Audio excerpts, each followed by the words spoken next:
say that I look like Santa Claus? All of the gal, all of the gal. Who say that I look like Santa Claus? All of the gal, all of the gal. Mistake me for Santa Claus. They mistake me for Santa. So what you know? Take me for Santa Claus. You gotta take me for Santa. Here it is now. I have my friend June what she want for Christmas. If she them a friend with a beer she a cuss. Y'all want fridge, brand new stove, wardrobe, carpet, and a set of new clothes, 2-color TVs. One from my bedroom. And a stereo set. They hear she favorite tune. Take she done whiskey and rum. Wash the beer paper. She just like don't fun. 5 years of sausage, a pork like a lamb. 2 turkeys, a fowl and a picnic ham. If money left, I bring 4 dozen eggs. A case of turkey wings and a box of chicken legs. A food processor. Y'all want a blender. I'm fun. I run vacuum cleaner. My mouth open wide can beneath my ears. I bring a shirt for my man and 2 underwears. What? Hi! She mistake me for Santa Claus. She mistake me for Santa. She mistake me for Santa Claus. You gotta take me for Santa. So what you? She mistake me for Santa Claus. You gotta take me for Santa. Hear this? She mistake me for Santa Claus. You gotta take me for Santa.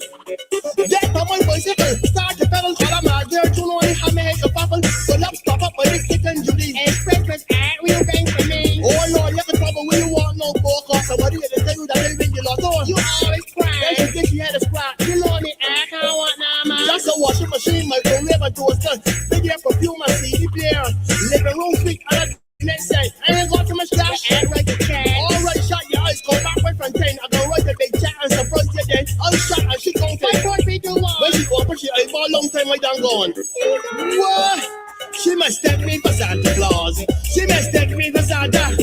She mistake me for Santa Claus. You gotta take me for Santa. So what you? She mistake me for Santa Claus. You gotta take me for Santa. She mistake me for Santa Claus. You gotta take me for Santa. Girls, who say that I look like Santa Claus? All of the gals, all of the gals. Who say that I look like Santa Claus? All of the gals, all of the gals. Why you take me for this Santa Claus fella? You see that I'm black and he's white as ever.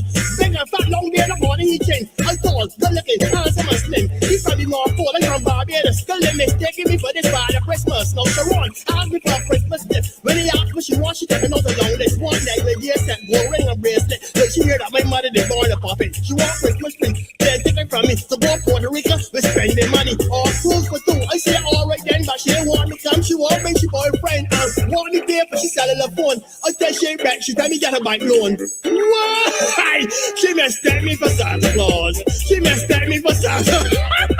Take me for Santa Claus. She mistake me for Santa. So what you know? Take me for Santa Claus. You gotta take me for Santa. Yes! Take me for Santa Claus. You gotta take me for Santa. No wonder.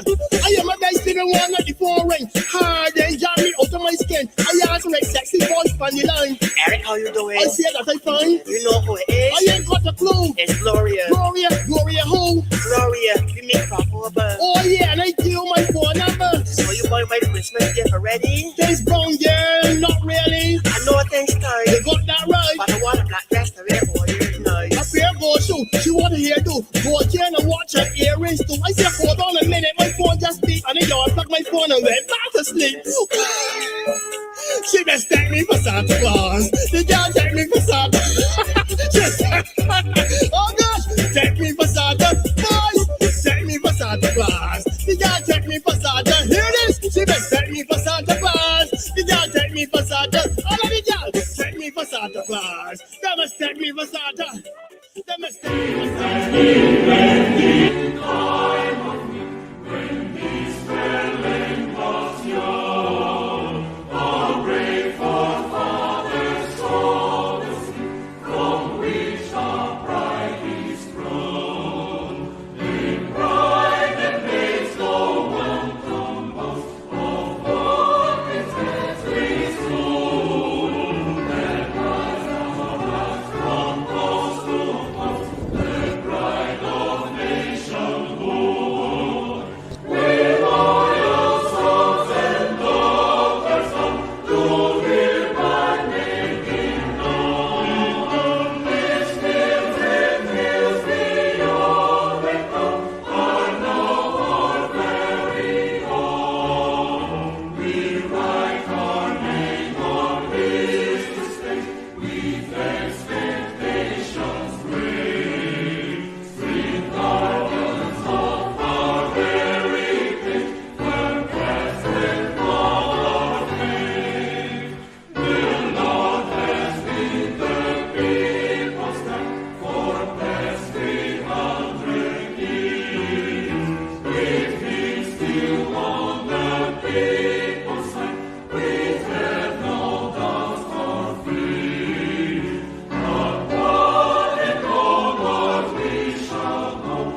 Ladies and gentlemen, good evening, boys and girls.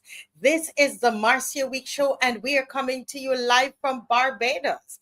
And I have in my hand the national flag of Barbados. And you just heard the national anthem of Barbados. Today is a beautiful day. It's Monday, December 15th. So those of you who celebrate Christmas, what that means is that we have 10 more days before Christmas. And it's a time in the Caribbean where we do all kinds of, family events and preparations and all kinds of things. Some people are right now, all the houses torn down, the curtains are down. Anybody out there with you taking down the curtains yet? Season up the meat. Anybody? Listen, that meat seasoning for a long time, because when it you take it down and you cook it, oh my goodness, the flavor is wonderful, really, really wonderful. Yeah. All right, so I hope you all are excited about that, about Christmas. Now this Christmas, Judy Jilks, welcome Judy Jilks. Judy was on from 5:37 p.m. Listen, I know this Christmas is a little different from the other Christmas time, all right, holidays, because we literally have to hold a chicken leg, and a chicken leg in one hand. And guess what? We got our pens, we have our computer, we are researching in the next hand, and we are sharing, and we are liking, and we're fighting. So while we're celebrating in one hand, we're fighting with the next hand. Because, guys, it's the only thing that is going to help us, because this government seems to be against the people of Barbados. And the time when we should be relaxing with our family and enjoying, the end of the year, here we are in the middle of all of this, and we are, we're fighting. But we're ambidextrous. We can use both hands, right? Make sure that we're having a good time. For those of you who celebrate Christmas or just the end of year, the holidays, and at the same time we are fighting. We have to be committed to doing that, because they don't rest. They don't rest. There's a scripture that says there's no rest for the wicked. They don't rest. Yes. Hi Josh, Cedric. Yes, Teroni, Mildred, Bajan, Sylvia Rock, Andrea Critchlow, Marcia Miller. Marcia, it was great to have seen you at the dinner the other night. Yes, something is on my neck here. On the dinner the other night. It's great to have seen you. Diana, husband, Mavis Lashley. Yes, Dr. Ferdinand and his wife, they're doing well. They're still preparing for surgery, and they're doing well. They're doing well. Keep the prayers coming. And we did some of our other, some of them you have not seen them. Mr. Strickland is doing much better, is well, and he's, recuperating very, very well. And so, yeah, everybody's well. Matthew Brown, good evening. I'm a big girl. Judithan Clark. Judithan is getting on very good as well. Lori Bob. Lori, I don't think we've met. When am I going to meet you, Lori?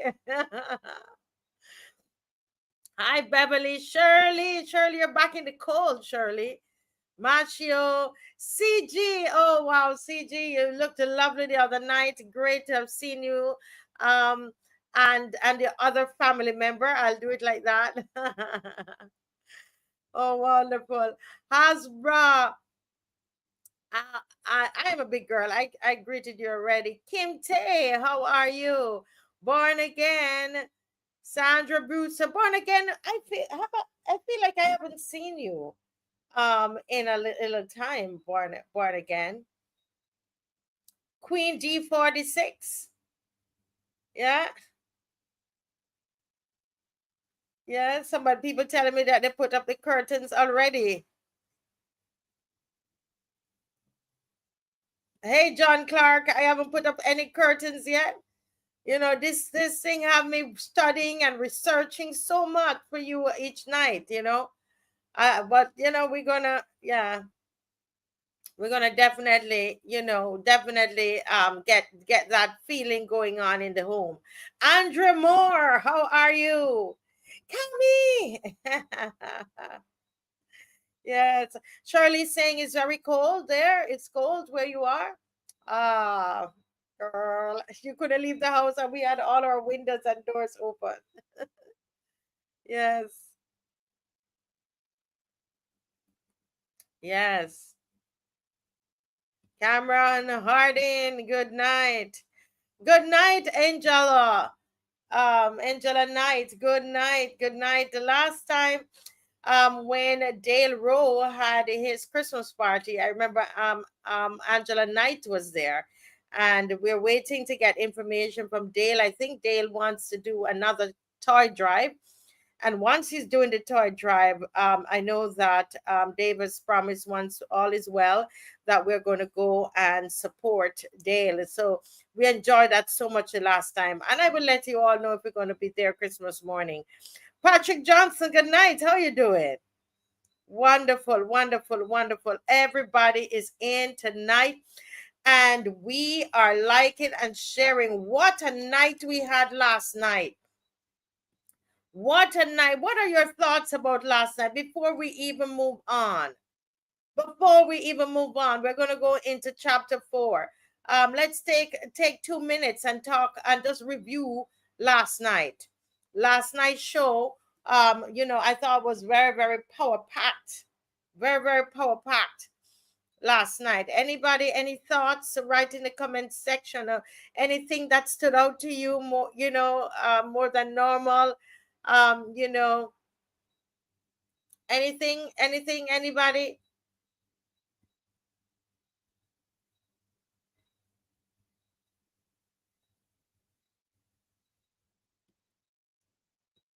Yes, we have 1 more minute to go.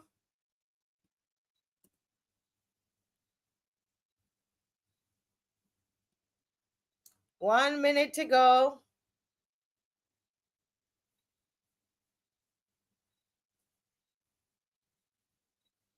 Let me see the comments here. Someone said Mr. Innes is a very knowledgeable man. Yes, he was brilliant. He was brilliant. Mr. Innes was great. Mr. Innes was awesome. And why is that? Somebody says knowledge. Why was that? Somebody said last night was absolutely fantastic, informative, and exposing what we did not know. Last night was awesome. Yes. Informative. Yes.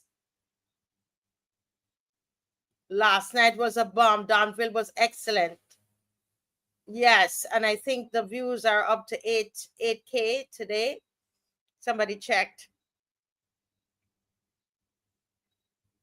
Anything else on Mr. Innes? Yes, it was a breath of fresh air, and it's, you know, we want to have a channel. Our channel, this space should be a space where, as I, you know how I do it. You know, you have something to say, you can come on and you can say it on here. You know, and we've had all kinds of people on, and so it was great to, yeah.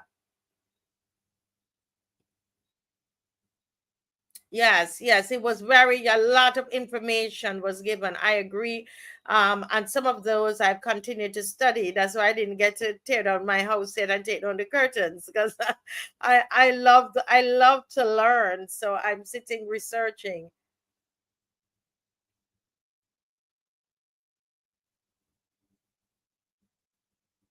Andrea Moore, I don't understand what Andrea Moore is saying. Last night was great. Yes, he's brilliant. Yes.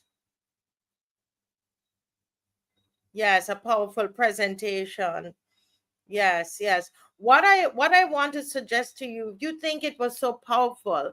My big question to you, have you shared it with anybody? I am trying to get just, you know, that section cut out. The editor we had, we lost that editor. You know how these things go. You know, I won't say much about that, but that's what happened. And no fault of ours. But we're looking for people who can edit, and we can give them a stipend.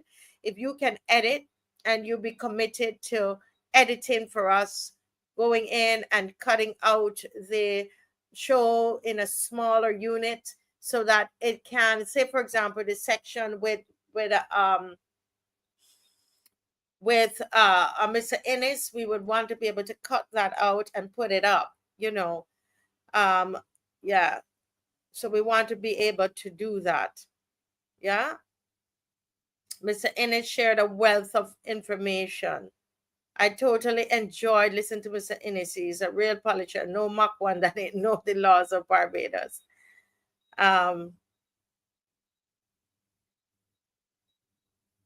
Yes. So everybody seem to, so far I have not, I know that there are people who, some of you who might have a challenge with seeing him on the show. But as I've said to others, not having Mr. Ennis on the show would be very hypocritical of me, because I've had all kinds of people on the show. And I don't see why. I can't see why he shouldn't be on the show.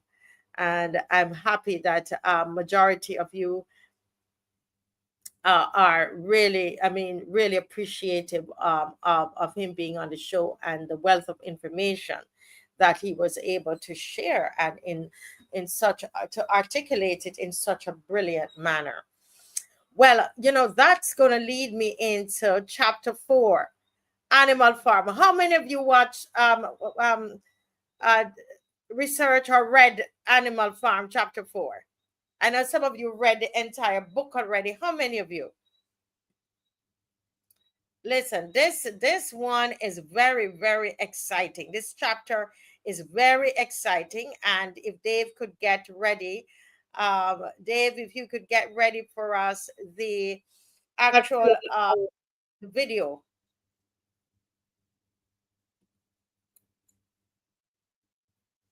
How many of you, let me see before we play, how many of you read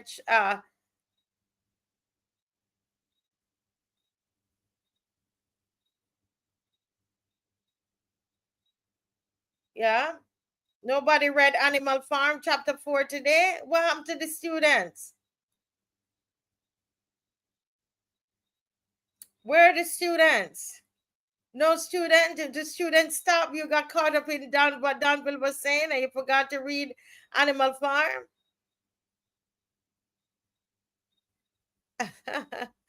Grantley Dotton, what you can do is you can send me, message me 236-7000. 236-7000. That's Grantley Dotton. Grantley Dotton. You're asking for a number for Mr. Franklin. Just message me 236-7000. Don't call, just message, okay? Because I'm on the show right now. Okay. I'm a big girl when shopping. Angela said she read it in the past. Once I don't see anything, I know you all, somebody pulling the house apart for Christmas. I know. But we're going to, chapter 4 is very exciting. And so we're going to, do a little revision for you. So go right ahead, Dave. Thank you.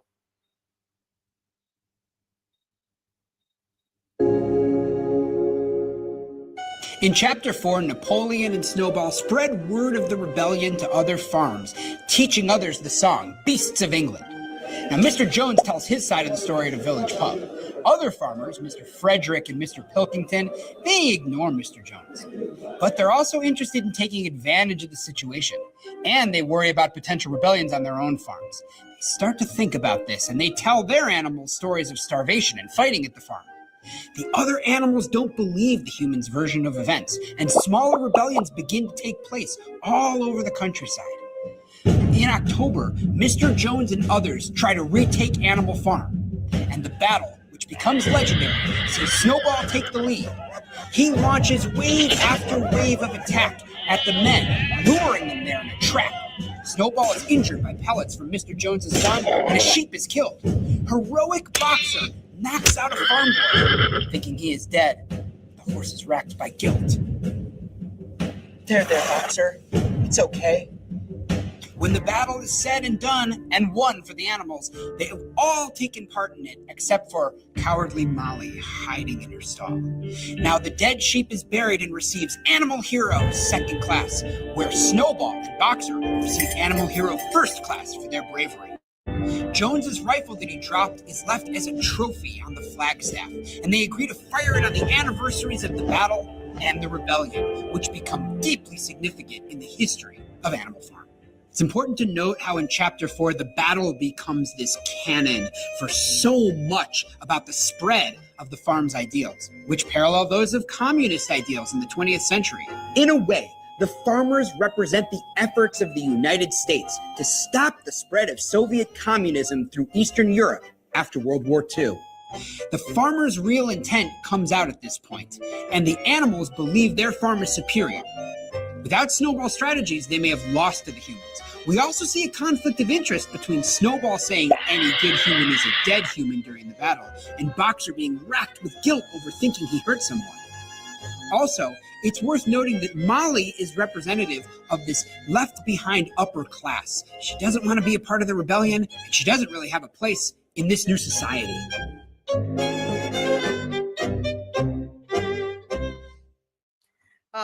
Every time, this book is so interesting, folks. Very, very interesting.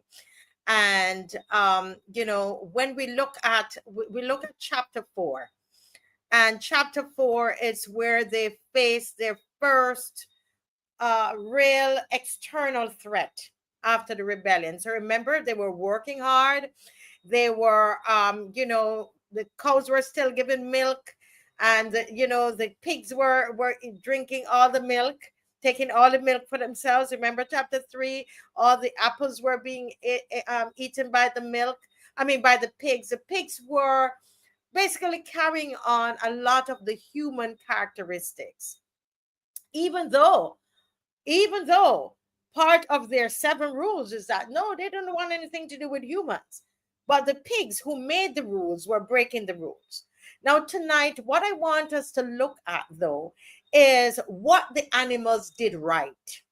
So at this tonight's chapter, we're looking at the unity among the animals, the strategy, and the power among them. All right. So we're not necessarily looking at leadership. We are looking at the animals and how they strategized and how they became united. And even though I said we're not looking at leadership, we will still look at Snowball and the role that Snowball played in uniting the animals, strategizing, and the power of the animals and the power of that unity, right? Because they had to come together to fight their first real external threat after the rebellion. What was that? The humans were trying to take back the farm. They took the farm, and remember, there was a revolution. They took over the farm, and it's now Animal Farm. But then the humans wanted the farm back. And what saves the animals? It's unity and strength. What saved them is unity and strength. It's not emotion. It's not chaos. And I would say to us all the time when we come on the show, we see a lot of people commenting. We've had shows where, by the next morning or by the evening, you have 10,000 people who have watched it. Take, for example, the show Donville that was on the show that we had last night, where Donville Innes was one of the featured guests on the show. We had up to this evening over 8,000 people have watched it. And people get all worked up about it. Some of us are saying how we really feel about what we heard and what it meant to us. You see, but can we translate all of that into unity and strategy? See, the animals on Animal Farm, when they had that external threat, they acted as one Barbados. And that is why some people might have a challenge with me speaking of Trisha Watson on the show.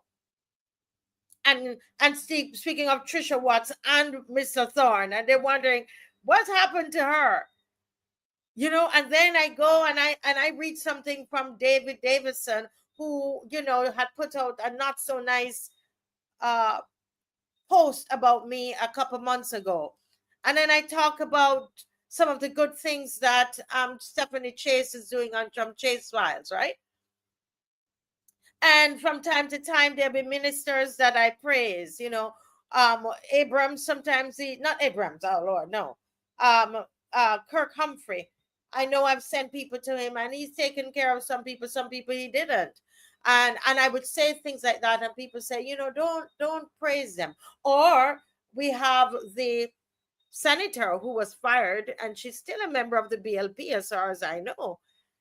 She hasn't changed her membership, but we recognize her work. You see, because what matters really is Barbados. We come together as one over Barbados. We're not on this show. It's not about BD, NNP, which other parties, okay? Blue, green party, yellow party, green party.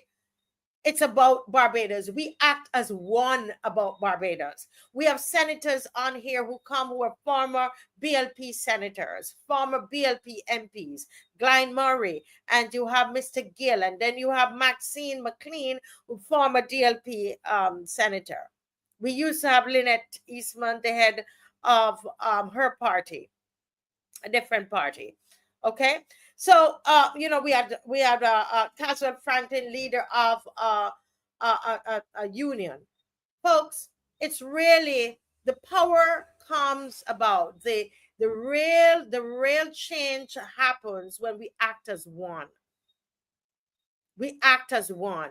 What happened in the book was that every animal knew their role. When you come on a night, do you ask yourself, what can I do to make the situation in Barbados better? What can I do? What role can I play? This is happening to our beautiful country. You see it. I've been here 26 years. I mean, this country it's not, you leave a little and come back, it's not recognizable, not in a good way. Do you feel safe in the country? That's one of the things we're talking about tonight. What is your role? What is the role that you're going to play? The animals in chapter 4, they had those external threats and they came together as one, forgetting about, the infighting. There was no infighting during that battle. You didn't see any animals fighting with each other. They were fighting the forces that were coming to take the farm from them. There was no public disagreement while the threat was present. There is present danger, and therefore the animals act to suit. There was present danger. Even animals with different strengths work together. Remember, they sent out, those of you watched, remember they sent out the pigeons first, right? They sent out all the pigeons first. They're lightweight, right? But they went out and what did they do? They pooped. They pooped on all the humans that were coming out. They poop, just to confuse them. And then you had the geese. The geese went and were picking at their feet. And so on. They can't hurt anybody, but they're bringing confusion. So they were doing the little part that they could play. So when you join each night, the question is, I might not be a panelist. You say, I can't research and I wouldn't be able to present anything. Some of you are even so shy, you can't even call in to the program. But what is your role? CG makes beautiful placards, comes up with amazing slogans. That's what she does, and she does it well. Kathy Weeks on the march, she coordinates and makes sure that everybody's safe on the road and everybody has water with her team, Joelle and Pat. That's what they do. Dave is always on top of the truck doing the music. Judy, when she was, before she had the mild stroke, she was at the front with the flag. everybody play a different role. I might not be able to call everybody's name here. You'll see people who are panelists who they might never come out to the they might never come out on the street to march, but they come on and they share information with you, right? So unity does not mean everyone thinks the same. It means everyone moves in the same direction at the critical moment. Unity does not mean everyone think the same. We might disagree on various things on the show, right? But we are moving in the same direction. Born Again is saying that when the people come together as one and stand up and don't be afraid of me and the bully tactics, I guess they're going to say. I see Mr. Bob is here as well. Oh my goodness, I love that. I'm going to bring him in soon. The question is, what is your reality? Does it connect to anything? What is your reality? Or are you moved, right? The common good, right? Unity.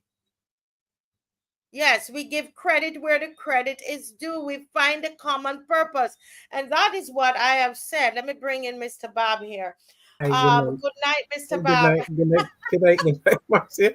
Good night to the lawyer opposition. Yes, I made a call. I tease you and say, you're becoming like Mr. Franklin. When the show started, Mr. Franklin was on here every single night. And I tell you, you told me I have some stuff to do.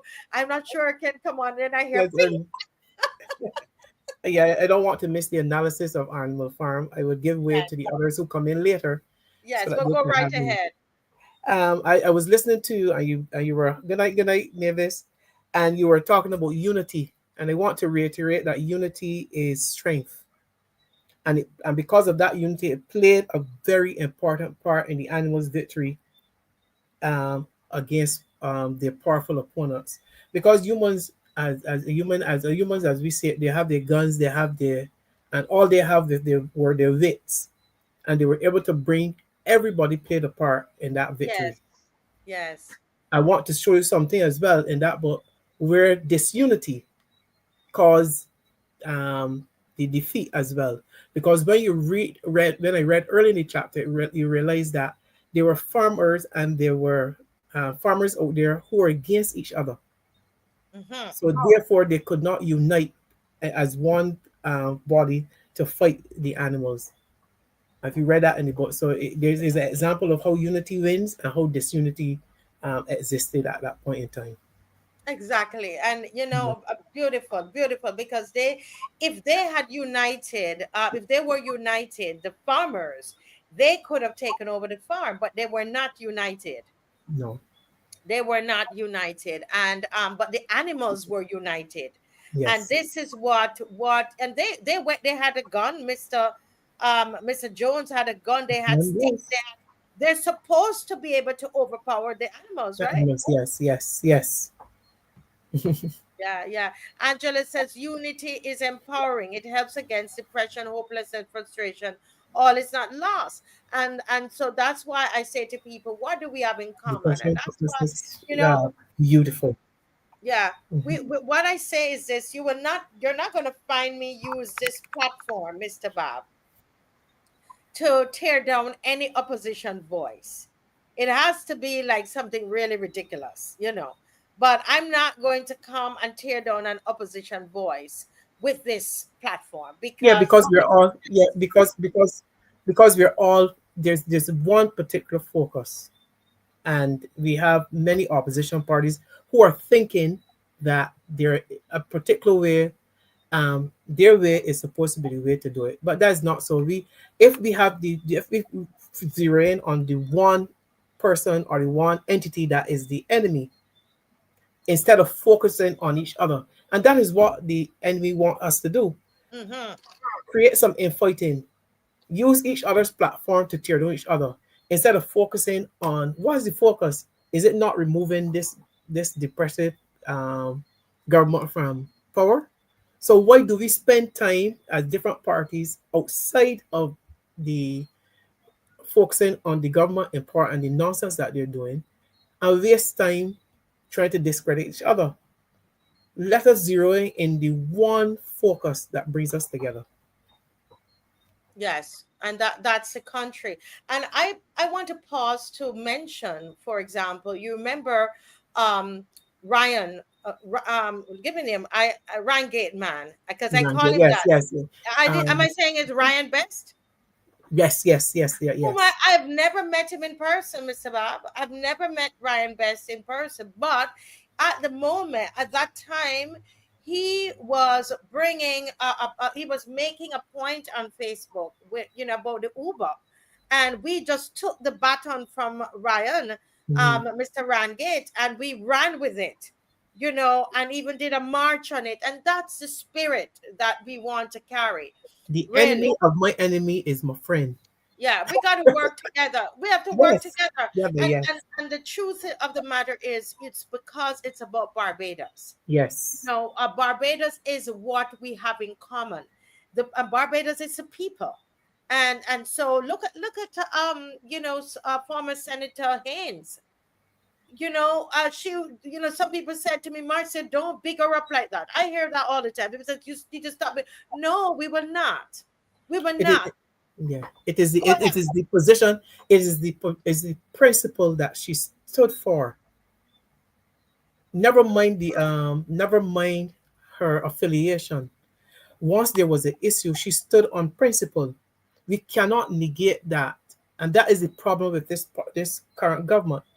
You may stand on principle based on a particular piece of legislation. They Mhm. know within themselves that there are questions and there are reasonable doubts about it.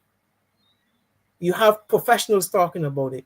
But instead of recognizing that there are legitimate concerns, they will try to ostracize and drag down and send their trolls and persons after you Mhm. because they want to take control of the narrative, although the narrative is wrong.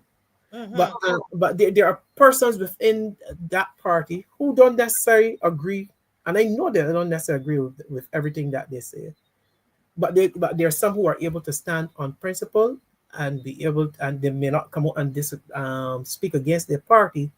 But if they're in a position where they have to make a point based on principle, there are some of persons in the Barbados Little Party who will do that.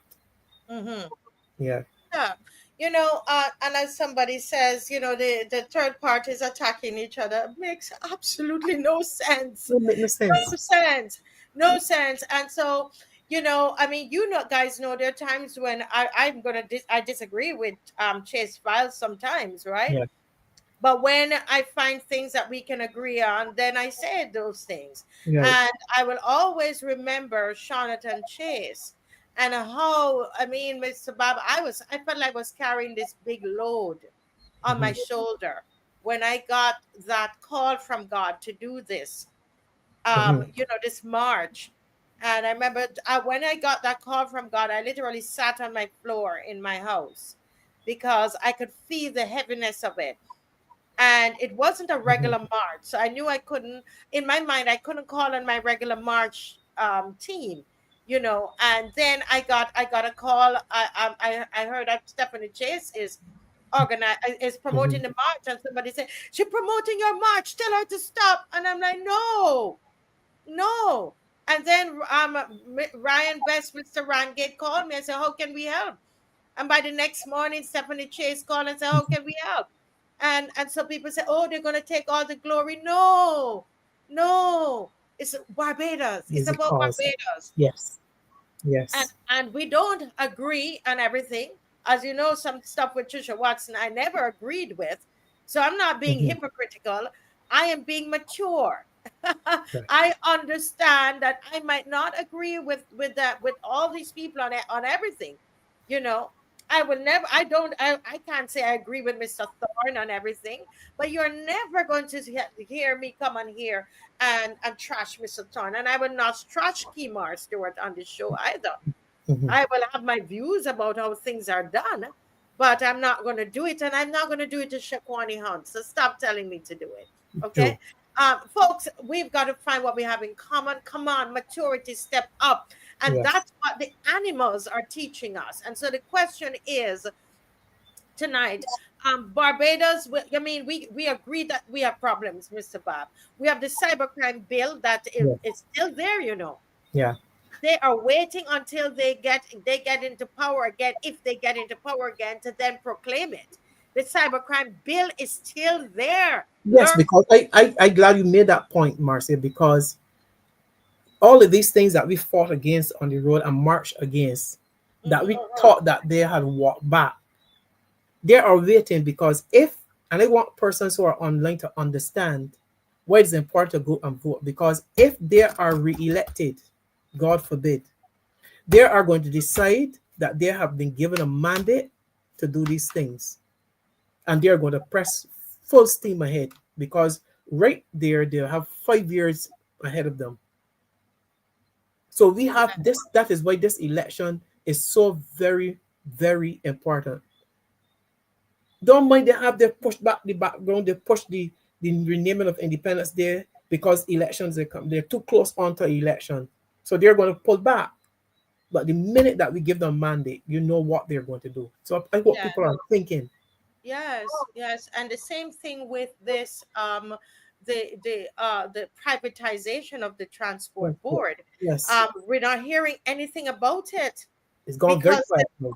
it's Yes. gone quiet because they're waiting. They're waiting. We had the wiretapping legislation. Remember that? Yes. The pension age pushed close to 70, Yes. right? The overdevelopment of beaches and our green spaces and all of that. The cost of living that we dealt with. We're going to talk about crime tonight, where a lot of us don't feel safe. The accountability gaps. But the truth is, Mr. Bob and viewers, we can learn something from Animal Farm, that without collective action, change will never come. Without the collective action, agreement, we agree that we have problems, right, Mr. Bob? We agree Yes, that we these are agree. issues. Everybody agree. Yes. Yes, that's why we join. But without collective action, change will never occur. Because that's what we saw with those animals. Yes. They saw the impending danger, and guess what? Snowball prepared for it. They had rehearsed that many times, you know. Yes. They planned what they were going how to they're do. going. Yeah, that is it. And it's Yeah, about go ahead, planning. Mr. Bob. It's Go about ahead. it's about strategy, as you said earlier. Strategy. You're able to outthink your opponents, Mm-hmm. which led to them planning how they're going to run away and trap them inside. You're able to think clearly when you're unified. You're able to guess successfully how your opponents are going to react to a particular position taken. And when you get them in that position, you trap them. And Yes, that is what unity does for yes, yes, success. yes. And you know, listen, I tell you this. Somebody in the chat is saying, no, nothing will change. I would not say that. I would not No. say that. Once there is life, there's hope. That is a hopeless statement. And we have seen so many bills that they walk back. Yes, They walk them back and they're waiting, but they haven't done anything to them. They're yes. sitting and they're waiting. Yeah. Those bills, people, Barbadians, listen, we've got to come together. Collective action, guys. Collective action. Yes. And the way you're going to deal with that is at elections. That's the biggest action that you can do, is with the pencil. It's with your pencil, because they are waiting that once they get back in and they don't have proper, or even if they get back in, they don't want too much opposition when they get in, No. because they want to they Have a want clear to make mandate to do what they want to do. what they want, a clear mandate. I like that. A clear mandate to do what they have to do. And you mentioned strategy, Mhm. right? They did not just, the animals didn't just react, they planned. You strategize, yes. You are a sportsman, Mr. Bob. Talk to us about how important strategy is. And I can, yes, I'm going to give you. I coach a number of athletes from all over Barbados from different schools. Mm-hmm. There was a principal, God rest me, who told me, Mr. Bob, you're coaching the enemy.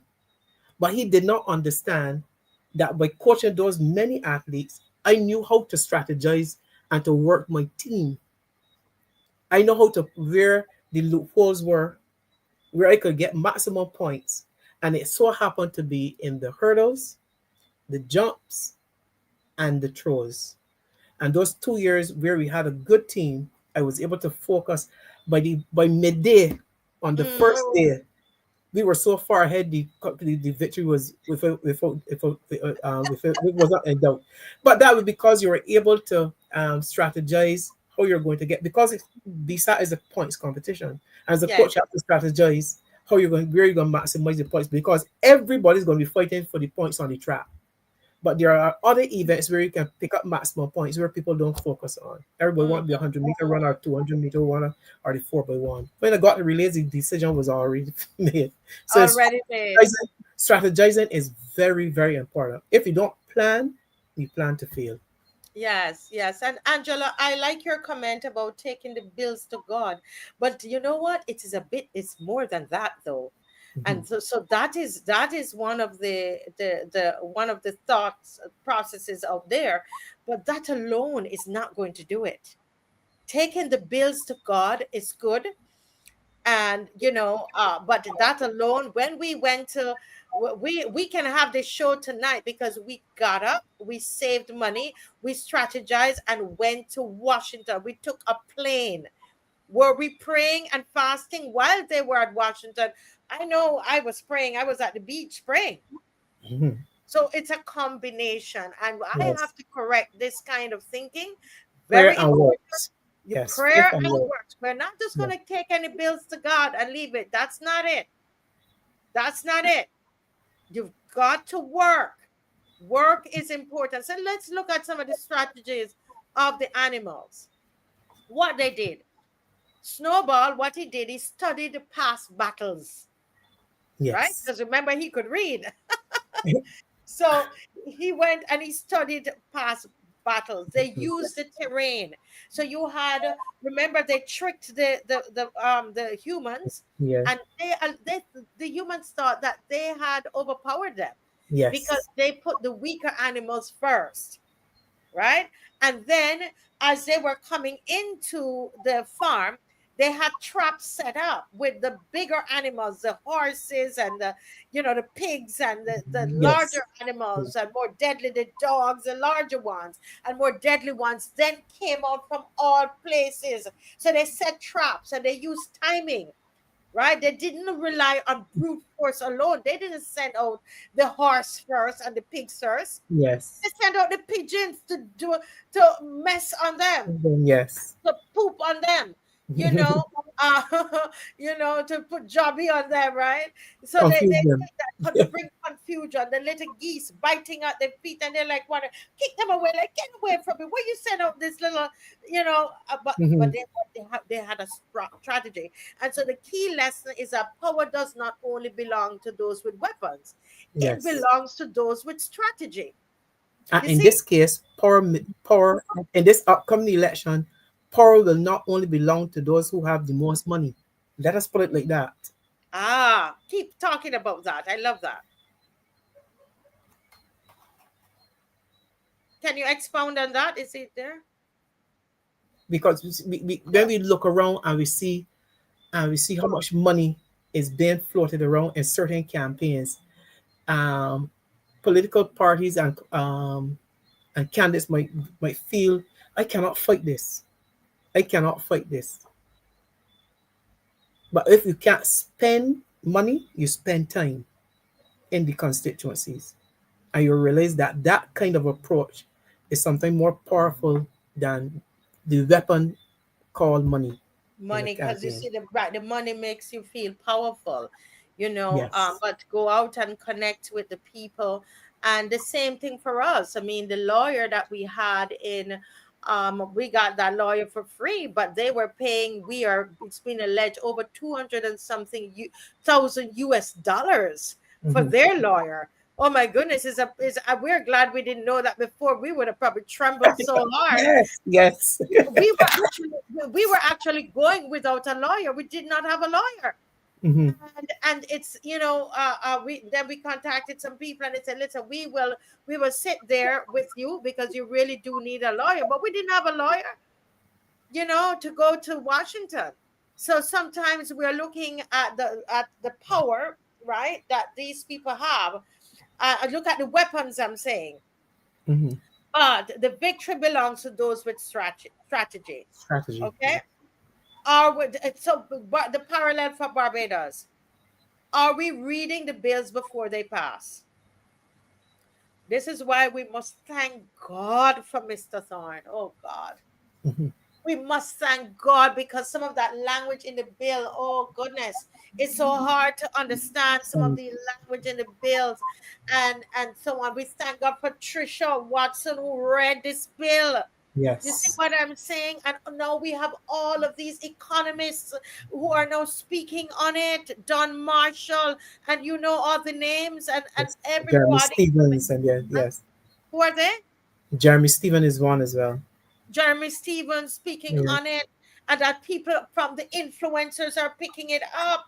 You Yes. see what I mean? Like our show and Stephanie Chase and I don't know. You can tell me some other names of different Mhm. ones that are picking it up. That's what it's about. But somebody got to read the bills. Yes. Are we engaged in Parliament before the laws are assented? Hmm. That's what we're trying to do. We've created a letter to the senator. It's on the Marcia Weeks page, Facebook page, or on my personal page. Copy it, take it, copy it, and send it to the senators. They're going to debate this on Friday. We have a couple days. The Senate is meeting today. They're dealing with some other things, right? But they're going to meet on Friday. This must be, every senator must have get a hold of that. It's more than just coming on and watching the show, is what we're saying. All of us got to get involved. Are Yes. we mobilizing before elections? That's what you're talking about. Elections are going to be right around the corner. Or Hmm. we're planning to come back and complain after? Are we mobilizing before elections, or are we going to complain after? Right? Because the animals won, Mr. Bob, because they were prepared before the attack came. Yes. Jump on that, Mr. Bob. Go right ahead. Yes, because they were so prepared that once they saw the threat coming, a signal was given, and every man knew his place. Every animal knew his place. Because remember, they saw the humans coming up, the farmers coming up the road, coming up the trap, and some whistle or some sound was given, and every Mhm. person, because of good planning, knew exactly where they're supposed to be. And that is what we have to do. We have to know exactly what we're about. Once the election is called, we have to understand what we're about and how we're going to get the Yeah. message across of a changed government. Yes. And the question is, do you believe, guys who are watching, that as Barbadians we are being strategic? Are we reacting too late?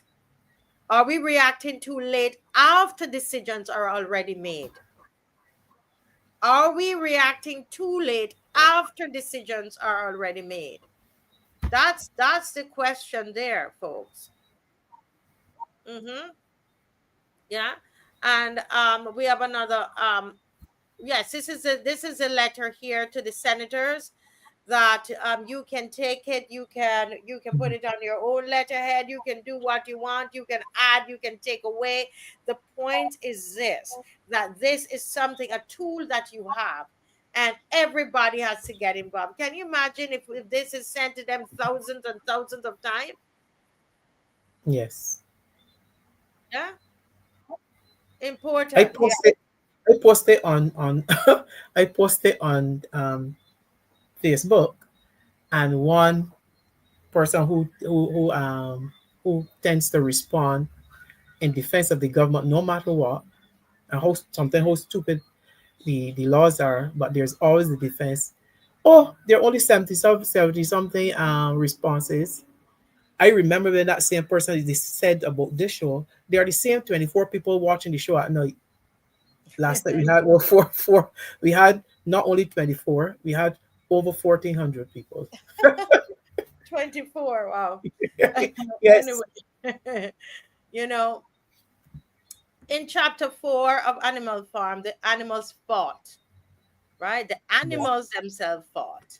Of course, you see where the leadership they claim the glory, but the animals fought. The yes, people got involved, right? yes, Very important that that we when the people when people stop participating, when they stop participate, the leaders will begin to rewrite the story. yes, Okay, when we stop participate, the leaders will begin to rewrite the story.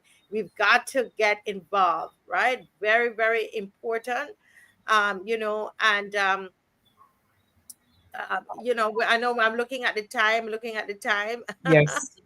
But But go ahead, Mr. Bob. I give you the last I'm saying three that minutes. from what was known in the book as the Battle of the Cowshed, it created a shared identity and a sense of purpose.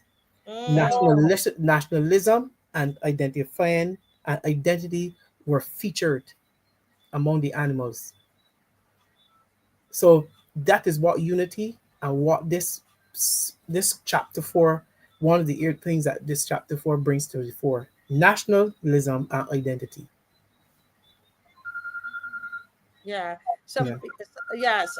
Someone says that we're not reacting too late. The bar, the civil society, and the opposition attorneys reacting too late. Mhm. I don't know if he's asking a question or what. I say question mark. Mm-hmm.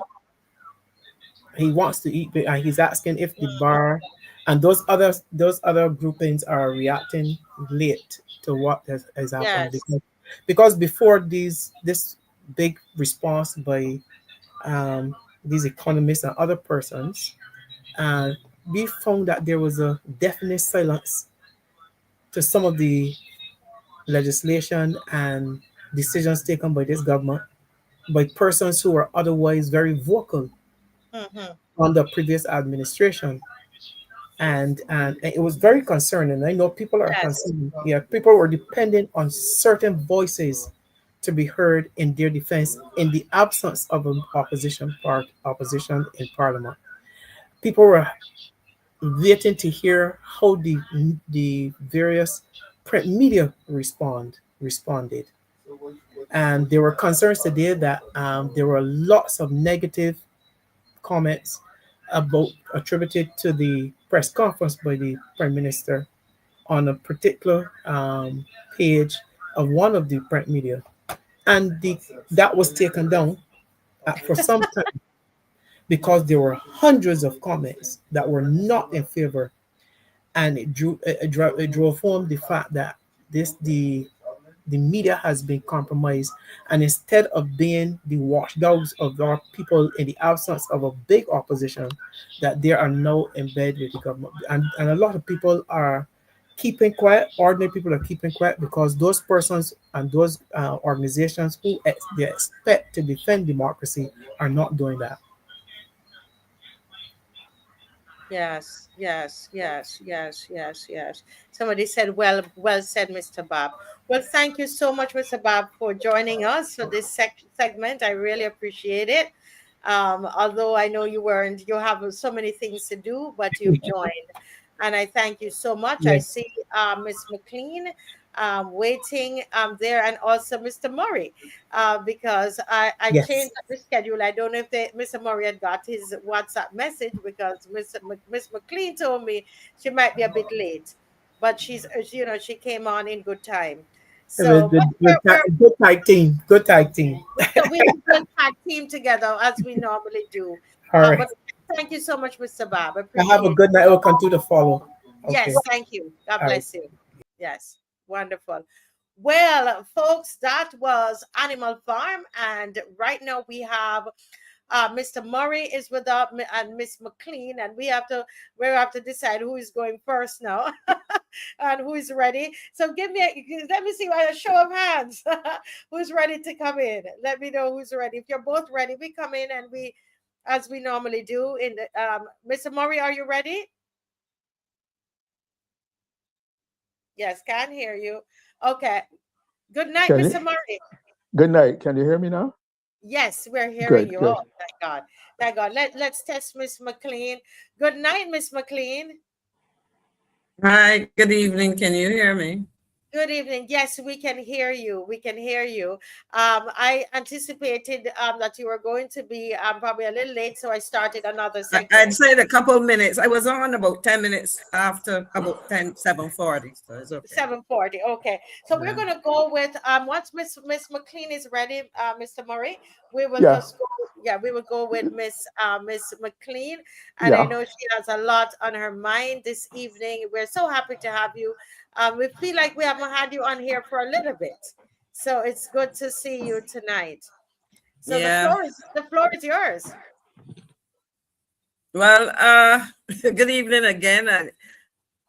Well, I haven't been on for a while. I was busy celebrating my 189th anniversary last week at St. You Stephen's said your Church. birthday, your 189th. No, I said my church's 189th birthday, not mine.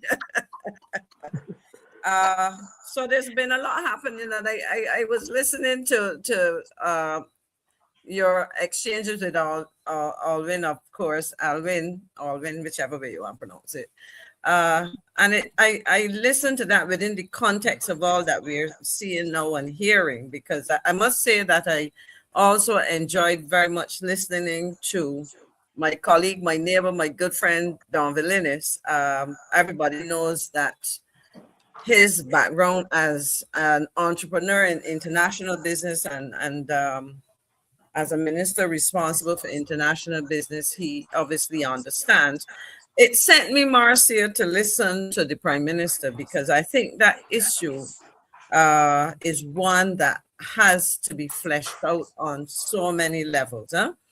And it really made me listen to her in her entirety, that 16 minutes or so in which she spoke and sought to justify the piece of legislation that has everybody concerned. I am not sure if people appreciate the content. In other words, I will contextualize it less in terms immediately of the content of the legislation in the first instance, but the sheer magnitude of the allocation of $75 million annually for 3 years in relation to what that means to this economy and what it means to this economy against the background of a history of this administration over the last 7+ years of lack of transparency.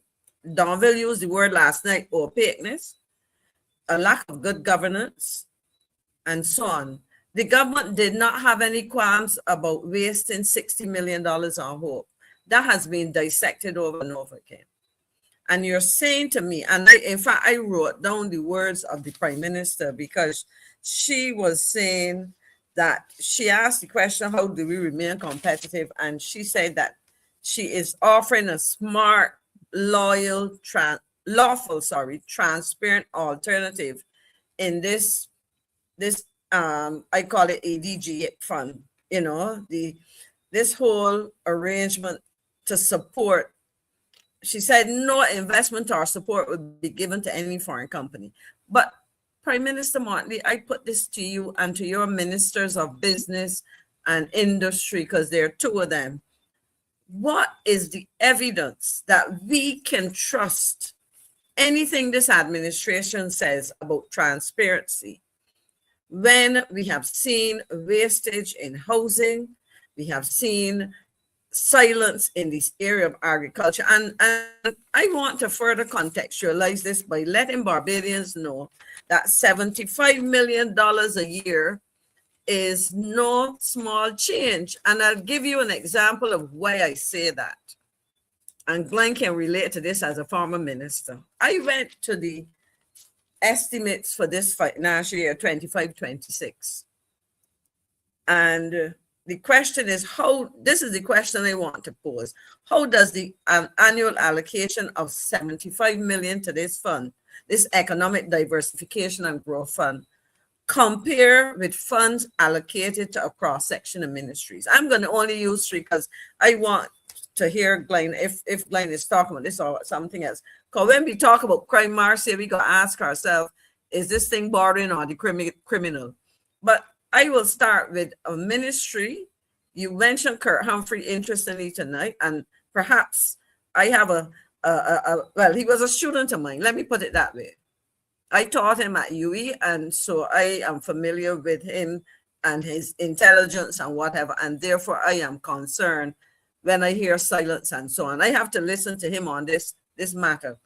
The Ministry of People Empowerment and Elder Affairs receives 116,779,000. So I would just round it off to $116.8 million. Now this $116 million, or 117 if you want to round it further, in terms of the mission statement of that ministry, is to contribute to the overall socio-economic development of Barbados and the empowerment of all members of society. We know that they support the old people. We know that they support the poor people, Marcia. And you are given $16 million to do all of that. But yet you're going to take up $75 million a year and put it into a fund. And we have heard the contribution of Don Villinis last night. We heard the contribution people have read, and it's been circulated widely. And I recommend people read it, Tricia Watson's analysis. We heard the leader of the opposition speak. And on a bill that was laid in Parliament last week, Tuesday, and debated in the House on Friday. The kind of legislation that should get wide circulation and significant notice. How many people in Barbados pay attention in the middle of December or early December to parliamentary debate? How many people spend time, really looking to see if Parliament will meet on Friday? So here you have that. Let me use another ministry with which I am very familiar. When we start to understand the significance of money and the risk that is being faced by us taxpayers, because that's our money. Ministry of Foreign Affairs and Foreign Trade, responsible for according to the mission statement, the objective of the ministry is to promote the interests of Barbados in its international relations so as to contribute to sustainable national development by helping to make Barbados a leading international business and leisure center. Now, the Ministry of Foreign Affairs has missions in New York, in the US, multiple ones, in the UK, in various countries in Europe, in Africa, in China. You understand? In Geneva. All of these have to be financed by, you know how much money? $65.8 million a year. Less than $75 million. So you can understand the significance of $75 million a year for that. So when you look at those two ministries, for example, those three, two, I gave you People's Empowerment, and I'll give you one more directly related to this 75 million, the Ministry of Industry, Innovation, Science and Technology. And they describe it as this: to facilitate the public's understanding, this is the mission statement, and to fully embrace the use of smart technology initiatives. And remember, we got a Ministry of Business with Minister Cummins, and we have a Ministry of Industry, Innovation, Science and Technology with a minister who seems to be very quiet. He's probably trying very hard to understand the ministry because he hasn't surfaced. This is Minister Jonathan Reed. I can't remember hearing very much about him.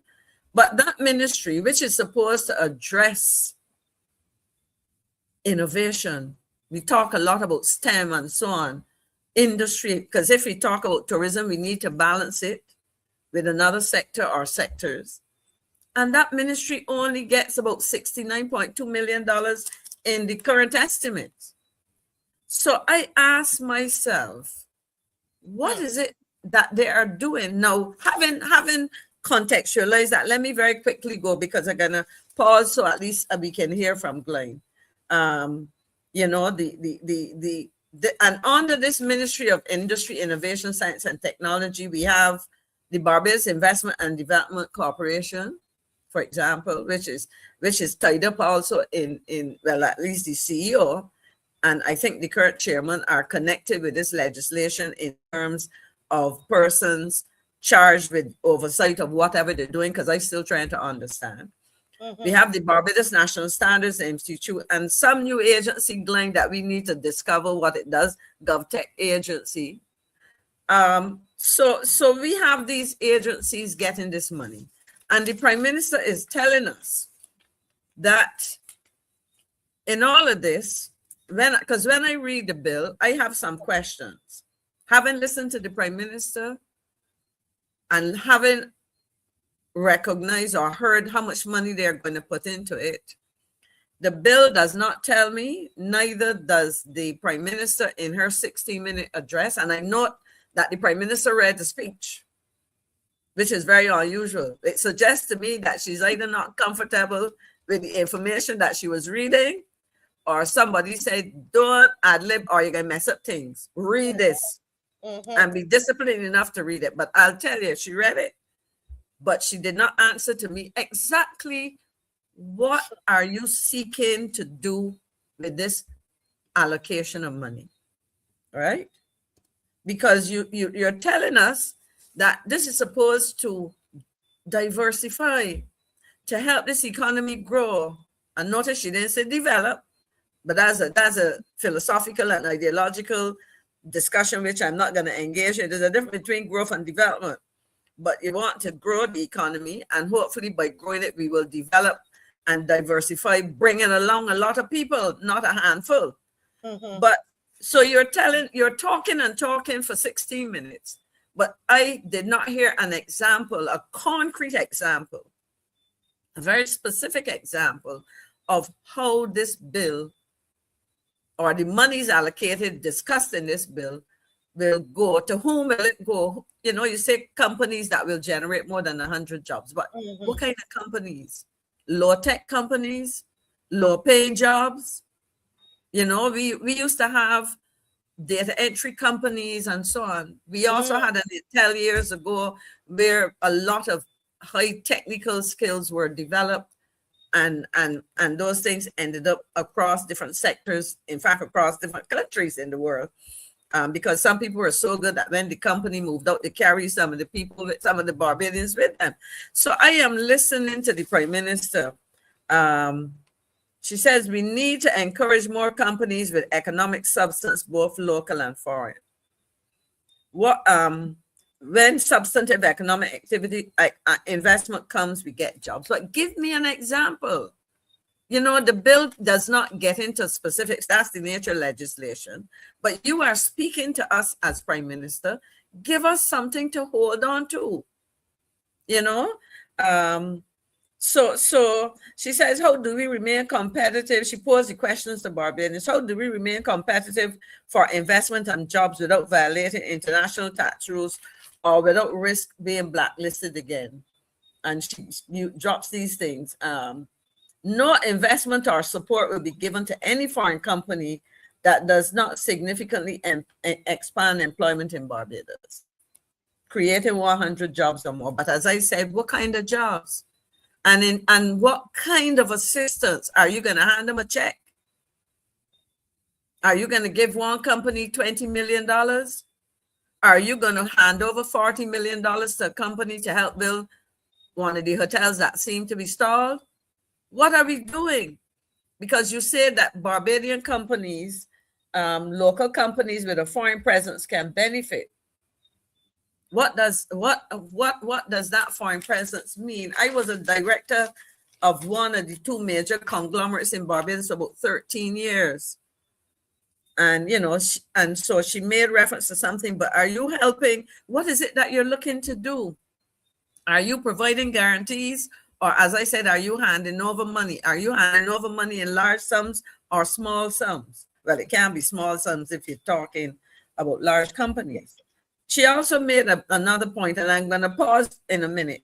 We want companies to export capital so that when bad things happen, and she gave an example of a hurricane, they will continue to make money. Yes, we want Barbadians to invest, to diversify their investment portfolios, etc.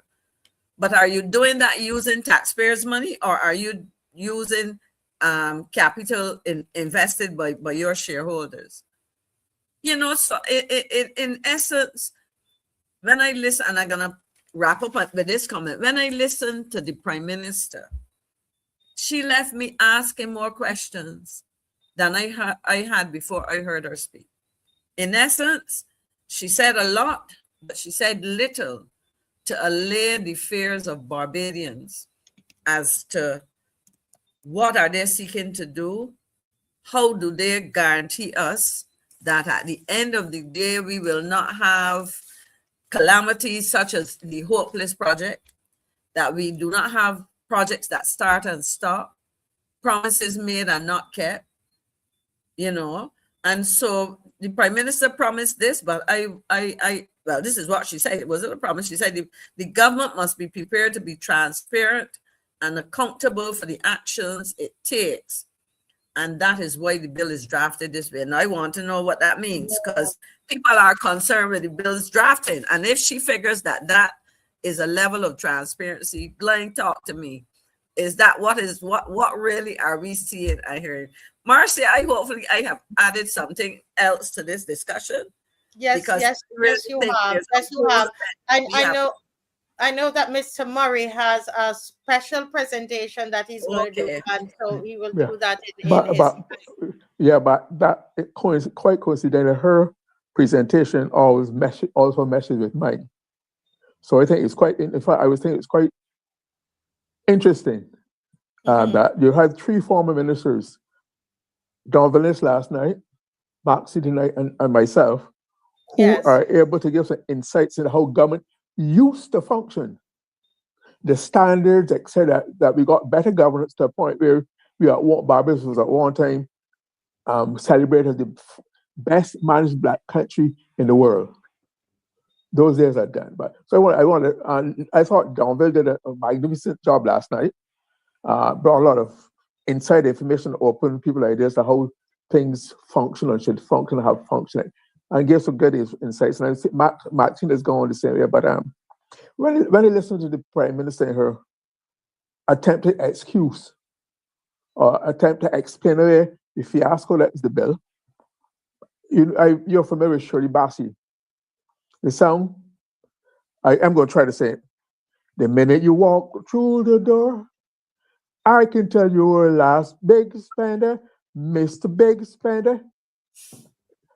And I might have gotten the melody right? So that when Little Prime said, "There goes Miss Big Spender again," and I hark back to one of the popular refrains at cabinet when she and I were get together for about 9 years. One thing about you, Motley, Minister Motley, you wouldn't hesitate to spend $30 million when $30 would do, especially other people's money. So I am saying, therefore, this all fits into the pattern. And my topic tonight, Martin, if you might have heard it, it's time 4 p.m. to start playing economists. And I say that with all seriousness. Maxine said that as most people did, the bill as presented, as drafted, raised a lot of questions. Also raised questions to me. But at the end of reading the bill, watching the debate, and listening to the Prime Minister's presentation, I think I have a solution. It's time for the PM to start playing economy. When you're playing, because in truth, the Prime Minister is not a real economist. The Prime Minister has taught herself or observed or been brief but she, in all the literature I've read about her and her training education, I know her to be a lawyer, educated in England. All right. So, and the world has reached at a point, and the economy in Barbados and the world never shuts down. So you cannot be a part-time so maybe practicing, learning the job, not the job, learning this topic as you go along. We can't afford that. I therefore said, not only am I calling for her to stop playing economist and table, but that's some more. But it also means that I have a solution. Give the job, make Minister Strong the real Minister of Finance, and give him the flexibility and the room to exercise his judgment and use his skills, because he's a trained, well-regarded economist technically. You need those technicals to give him a greater freedom, where you're not hemmed in by being the minister in the ministry. Make the full-time Minister of Finance, or you will never be able to reach his level or be a real Minister of Finance in the vein of so many of our past ministers of finance have been, and Prime Minister have been.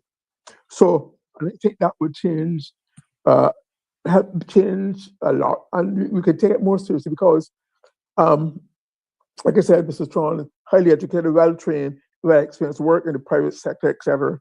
He knows his job. Give him the freedom, let him function in the best way he can use his technical skills. He's not constrained by somebody looking over his shoulder or dictate to him who has the upper hand. I think I would like to see that for a while. And I say that because when I heard about this 75 million a year, I said, wow, EduTech all over again. I said, but tell me something. Now, admittedly, I only did first year economics at Careful, so I'm no economist, but I have an indication and a glimpse of some of the basics from your brother, Wendell, and also Frank Allen and whatnot. Okay.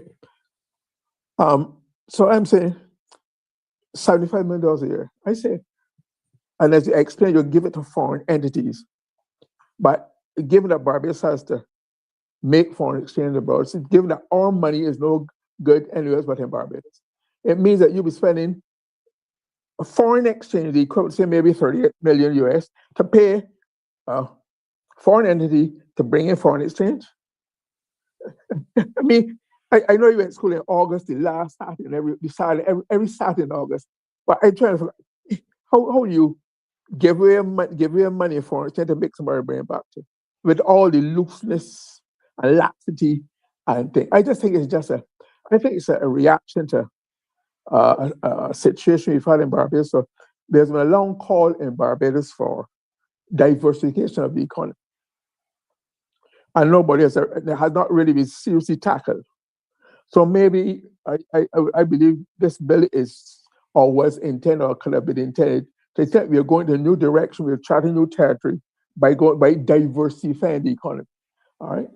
And maybe the Prime Minister saw that, because she will recall that one of our colleagues at that time took for a while, for about a year, Prime Minister Arthur was telling this person, I want you to diversify the economy, I want to restart manufacturing.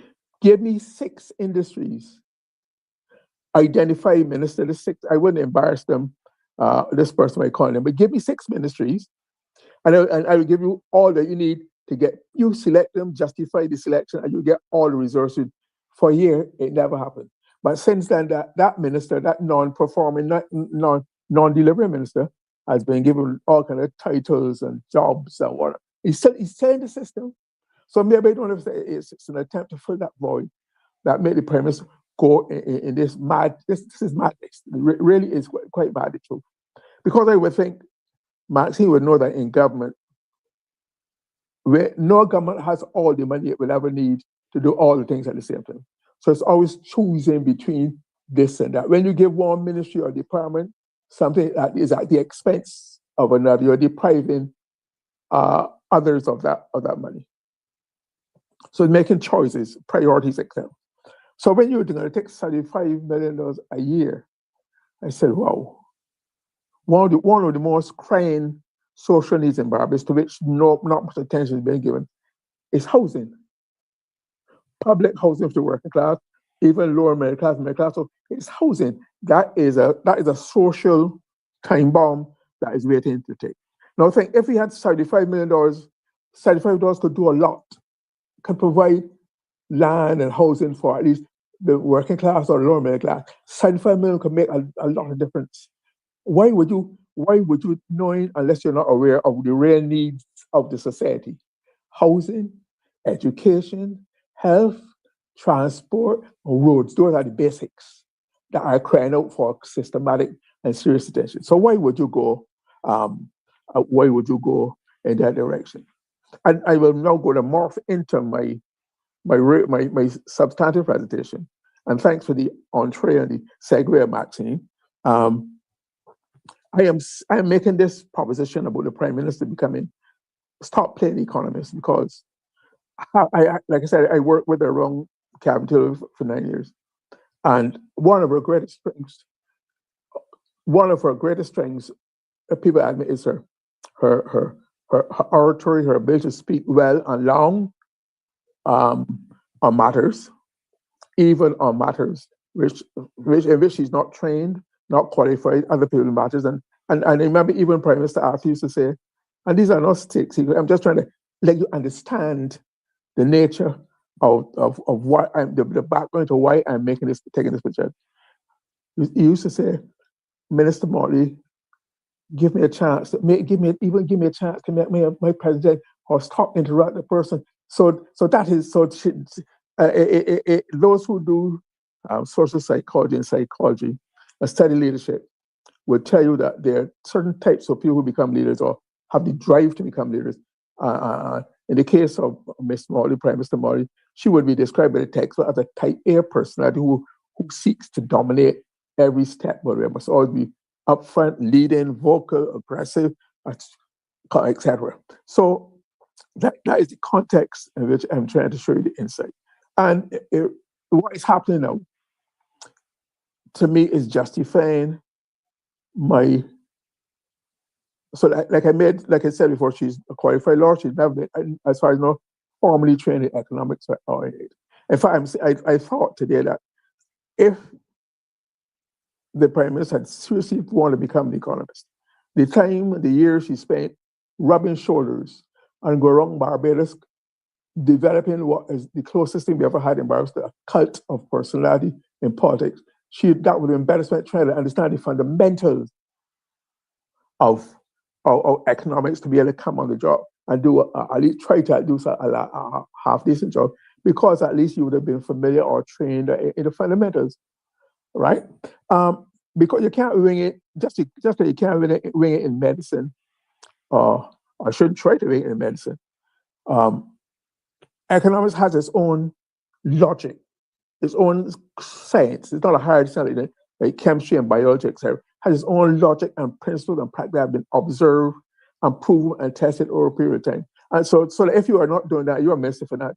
You are just winging it and playing it by ear and being persuaded and influenced by other persons who you think or knows more than you or who you believe in, and you cannot compare and contrast and put what they say against what you were taught and know and because you don't have the grounding. And therefore, this situation today with this bill has brought me memories of back in 2014. I wrote two successor columns in the Sunday Sun, which they published. It's the last two things they published, I must say, in which I said that the next Minister of Finance in Barbados must be a trained economist.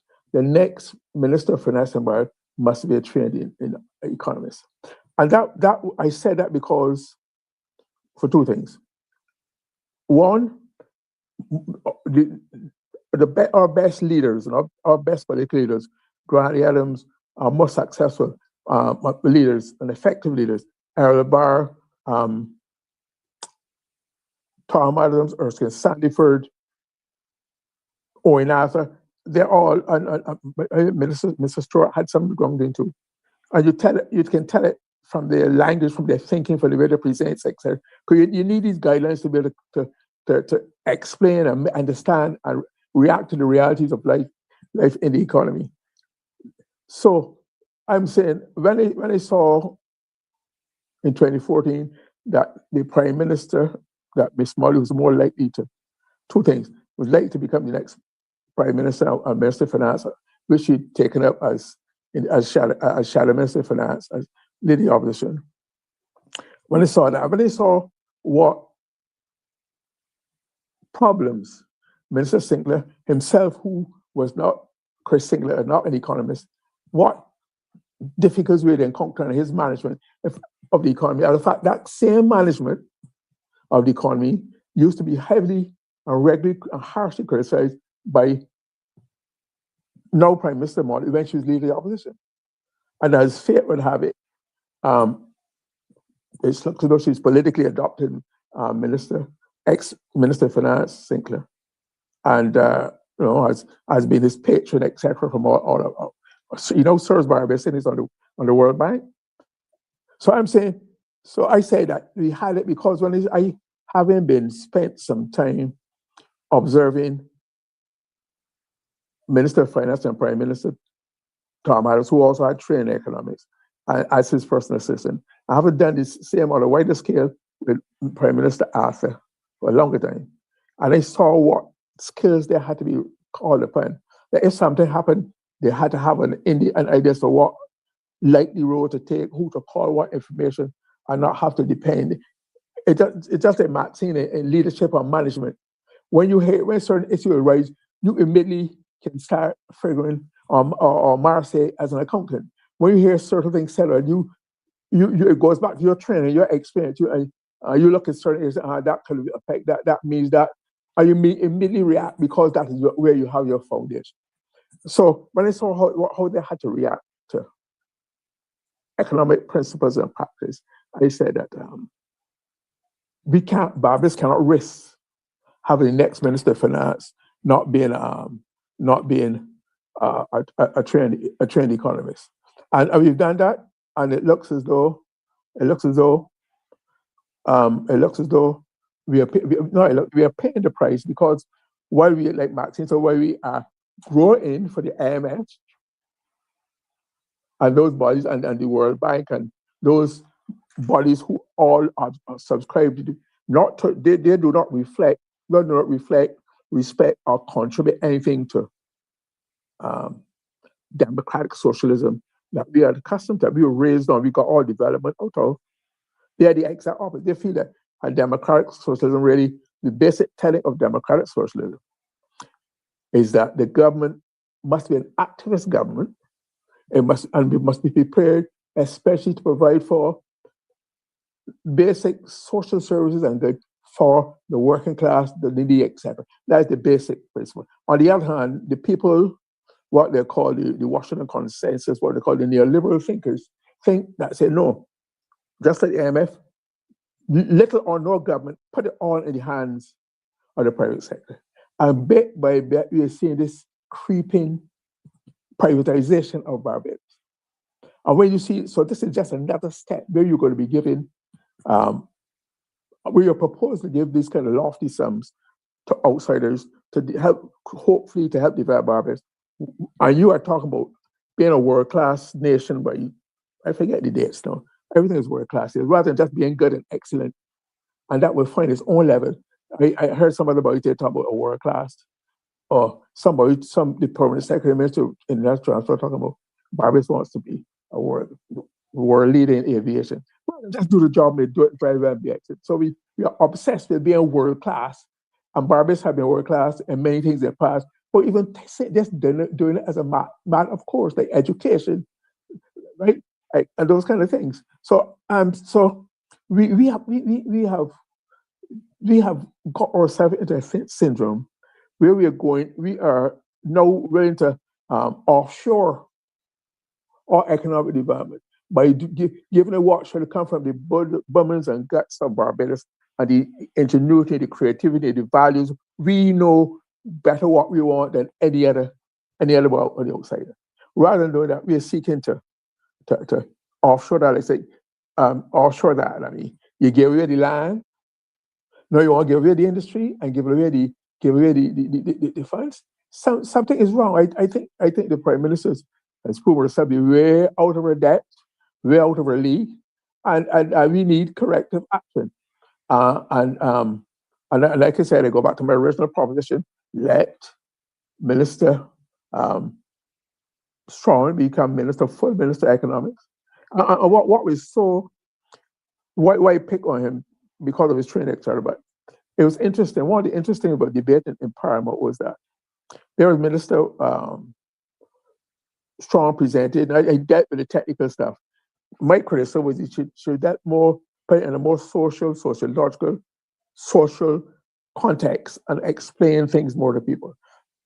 Instead, we have the intervention of who was it? Minister Strong. It was not Minister Strong. Minister Humphrey. Minister Humphrey. Again. Yes, Sir Humphrey. Right. I have not. He's scarcely at the old business. He's scarcely on PPT. But crime. He's Minister of Crime Prevention. All you hear him is his mantra about the disabled, all very lofty causes in important areas, the aged, children. I have not heard him. How long? He's been Minister of Crime Prevention since March. March had what, 7 months or so? 8 months, 9 months? I don't think he has not made 2 statements on crime. So, but he was there to defend. But on that same, almost one seat or so away from Minister Strong was the Minister of Economic Affairs, Minister MIA MOTTLEY. And the proposal that this bill is supposed to advance and establish and make function is really towards economic development. It's an economic affairs matter. And they found it strange that Minister McConney never got involved in the debate. And she's been Minister of Economic Affairs, no what's it, like 22, 23, or I forget when the last shuffle. That probably just for nearly a year now or so. So I'm saying it shows the paucity, the low level of economic thinking and economic training. Because countries don't develop by accident and grow and advance.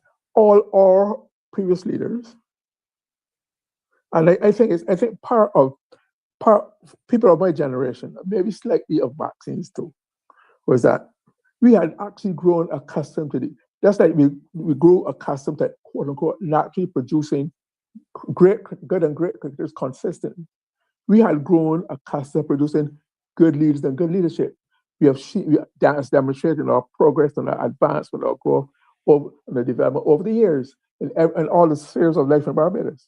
So we took it for granted, and especially so Barbados used to have a very, very high regard for literacy and use of language. We've also had good regard for good speakers, and I think we made the careless mistake of believing that because you are a good speaker, easy with language facility, can speak at length, it means you're bright.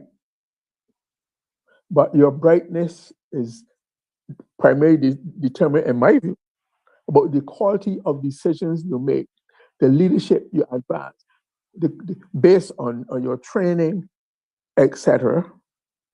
And like I said, how you improve the quality of life in Barbados. So what we're really talking about is leadership. And our leadership is not today about what it was in the past. When you look back at, and part of the problem of that leadership, and that good leadership, that strong leadership at Barbados, gradually and step by step over a period of time evolve and develop.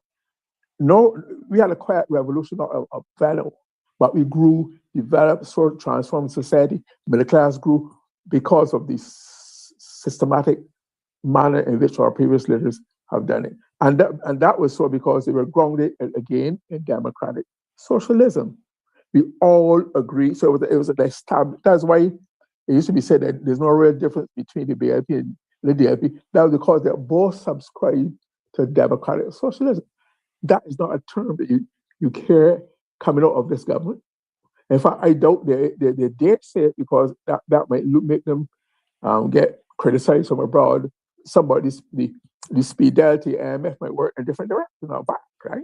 And And that I think we are suffering therefore from no longer adherence to the principles of democratic society, which have served us well. I don't think we should ever apologize for it, and we have to retain it is what our commitment to free education and health, quality health, etc. All that is built emerged out of democratic socialism, and that we should never lose that. But we're not hearing it, and what we're hearing instead, what we are witnessing are these excursions, this flirtation with giving everything to the private sector. I'm no longer dismissing as tomfoolery and well speculative the fact that someday we might be called upon to pay for education, primary or whatever education, secondary, because look at what's happened in the United States now, their society. That is the same thing that informed the IMF and the World Bank, because there are businesses that take people's money. You become a member, you pay a fee, they lend. So there are businesses, they are not benefactors. There's not like the Maria Holder Trust. These are businesses, and the businesses that make them the most money, the philosophy, the practice. So you have to comply with them to get the benefits. I just saw the Prime Minister was voted on the 99th of 100 more powerful women in the world. Good for her. I'm glad she barely made it into the 100. I'm glad for her. But what quantify the benefits that we've seen for the so-called leadership abroad? All real leadership came in Barbados by our Barbadian leaders. And another thing, there were people who were all well educated, either to the point where they went Barbados culture or Barbados exhibitions, or got scholars to abroad, do masters, they went abroad. They were all who were intellectually strong from primary school. From primary school, like sixth form, there's a discipline that comes with you that if you are a good student, if you work hard, there's a discipline that comes to you at higher level education. I'm sure Martin can speak about this better than me because she's been the long-standing lecturer in that area. But there are disciplines. There's a discipline which applies to any field, and you cannot defy the discipline and the logic and the inherent force and principle and practices of natural sciences. That's why we pay some of the prices that we are doing with global warming, because mankind has sought to manage it and work around it, or thinking to bluff it, but it will make its way. So therefore, I'm saying we need train. Tell me when I'm round to time, Marcia. Tell me how much more time I have. Marcia? Yeah, Can you hear me? I was unmuting. I'm here. Of course, I'm definitely listening. I was here. Yeah. How much more time? Another 5 minutes, sir. Okay. All right. Yes. So I think we have to revisit this whole question of leadership. And let me we talk about priorities. Okay. And I like to pick up my training in journalism and observing human behavior. When something happens, it often catches my eye, and I can ask a question. I was quite surprised when I opened the Sanderson, last Sanderson, and saw this glossy, full color brochure, free of the new president, President Bosnick. Fine man, I applaud him for his achievements and his contribution. But to me, and it was called the People's President. That raises the question. First of all, they called him. How comes he got this treatment, this exposure in a distribute? It was a free paper, so which the initial distributor, what they call inserts. You print it, you deliver it to them, and you pay them to distribute it. If you want, you have to sell it or distribute yourself. So that was that distribution service would have had to be paid for. I have to wonder how much that cost, the distribution. I have to wonder what the brochure cost, full color, right, and free. And I said, to me, even though I know his family, know President Bostic, etc., even though he's an outstanding commonwealth, I said, to me, he had saturation exposure on inauguration day on November the 30th. And I said, to me, this is overdoing again, overkilling, particularly too, because he's the second president, and nothing like this was done for what I recall. A similar thing was not done for President Mason. Okay, so it questioned your priorities, and then I thought too it was a little injudicious to label the brochure the people's president when both President Mason and now President Bostic were elected by the same means, by members of parliament through the representatives. So how are you telling me there was one is more the people's president than the other when they were both elected by the same process? And I saw where it was. I don't know if you also. I have it. It's a very nice document, and I saw where it was. I'm wrapping up now, Marcia. Don't worry. It was. I'm sorry. It was. I'm trying to look for some information here. It was where it gives the credits for the production of the material. It was. I see credit. It was. Hold on. It was what they call it. Published by the Government Information Service. Okay. It was laid out. They had credits for laid out on photography. Got it. Sorry about that. Design and layout by Tyson Henry and Michael Michael Alcock, and Tyson Henry is the new has been made the Chief Government Information Office, and a job especially tailor-made for him, and along with Charlie Jung, remember, who became Minister of Communications, Director of Communications and Social Media. So those posts were changed and reconfigured, tailor-made for these people in particular. And you can see the purpose now. That is what they're pushing. Photography and retouching by Brooks, Latouche, Ronnie Carrington, Tyson Henry, Charles Pitt. Publisher, the Government Information Service. Who's the printer? Who printed? Who made the money for printing? Nobody. This would not have been printed free.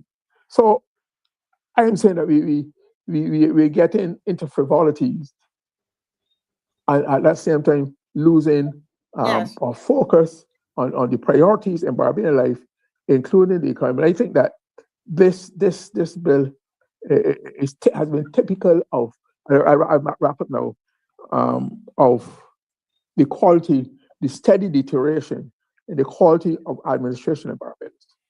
That is why things are so badly done as a matter of course. And I attribute it.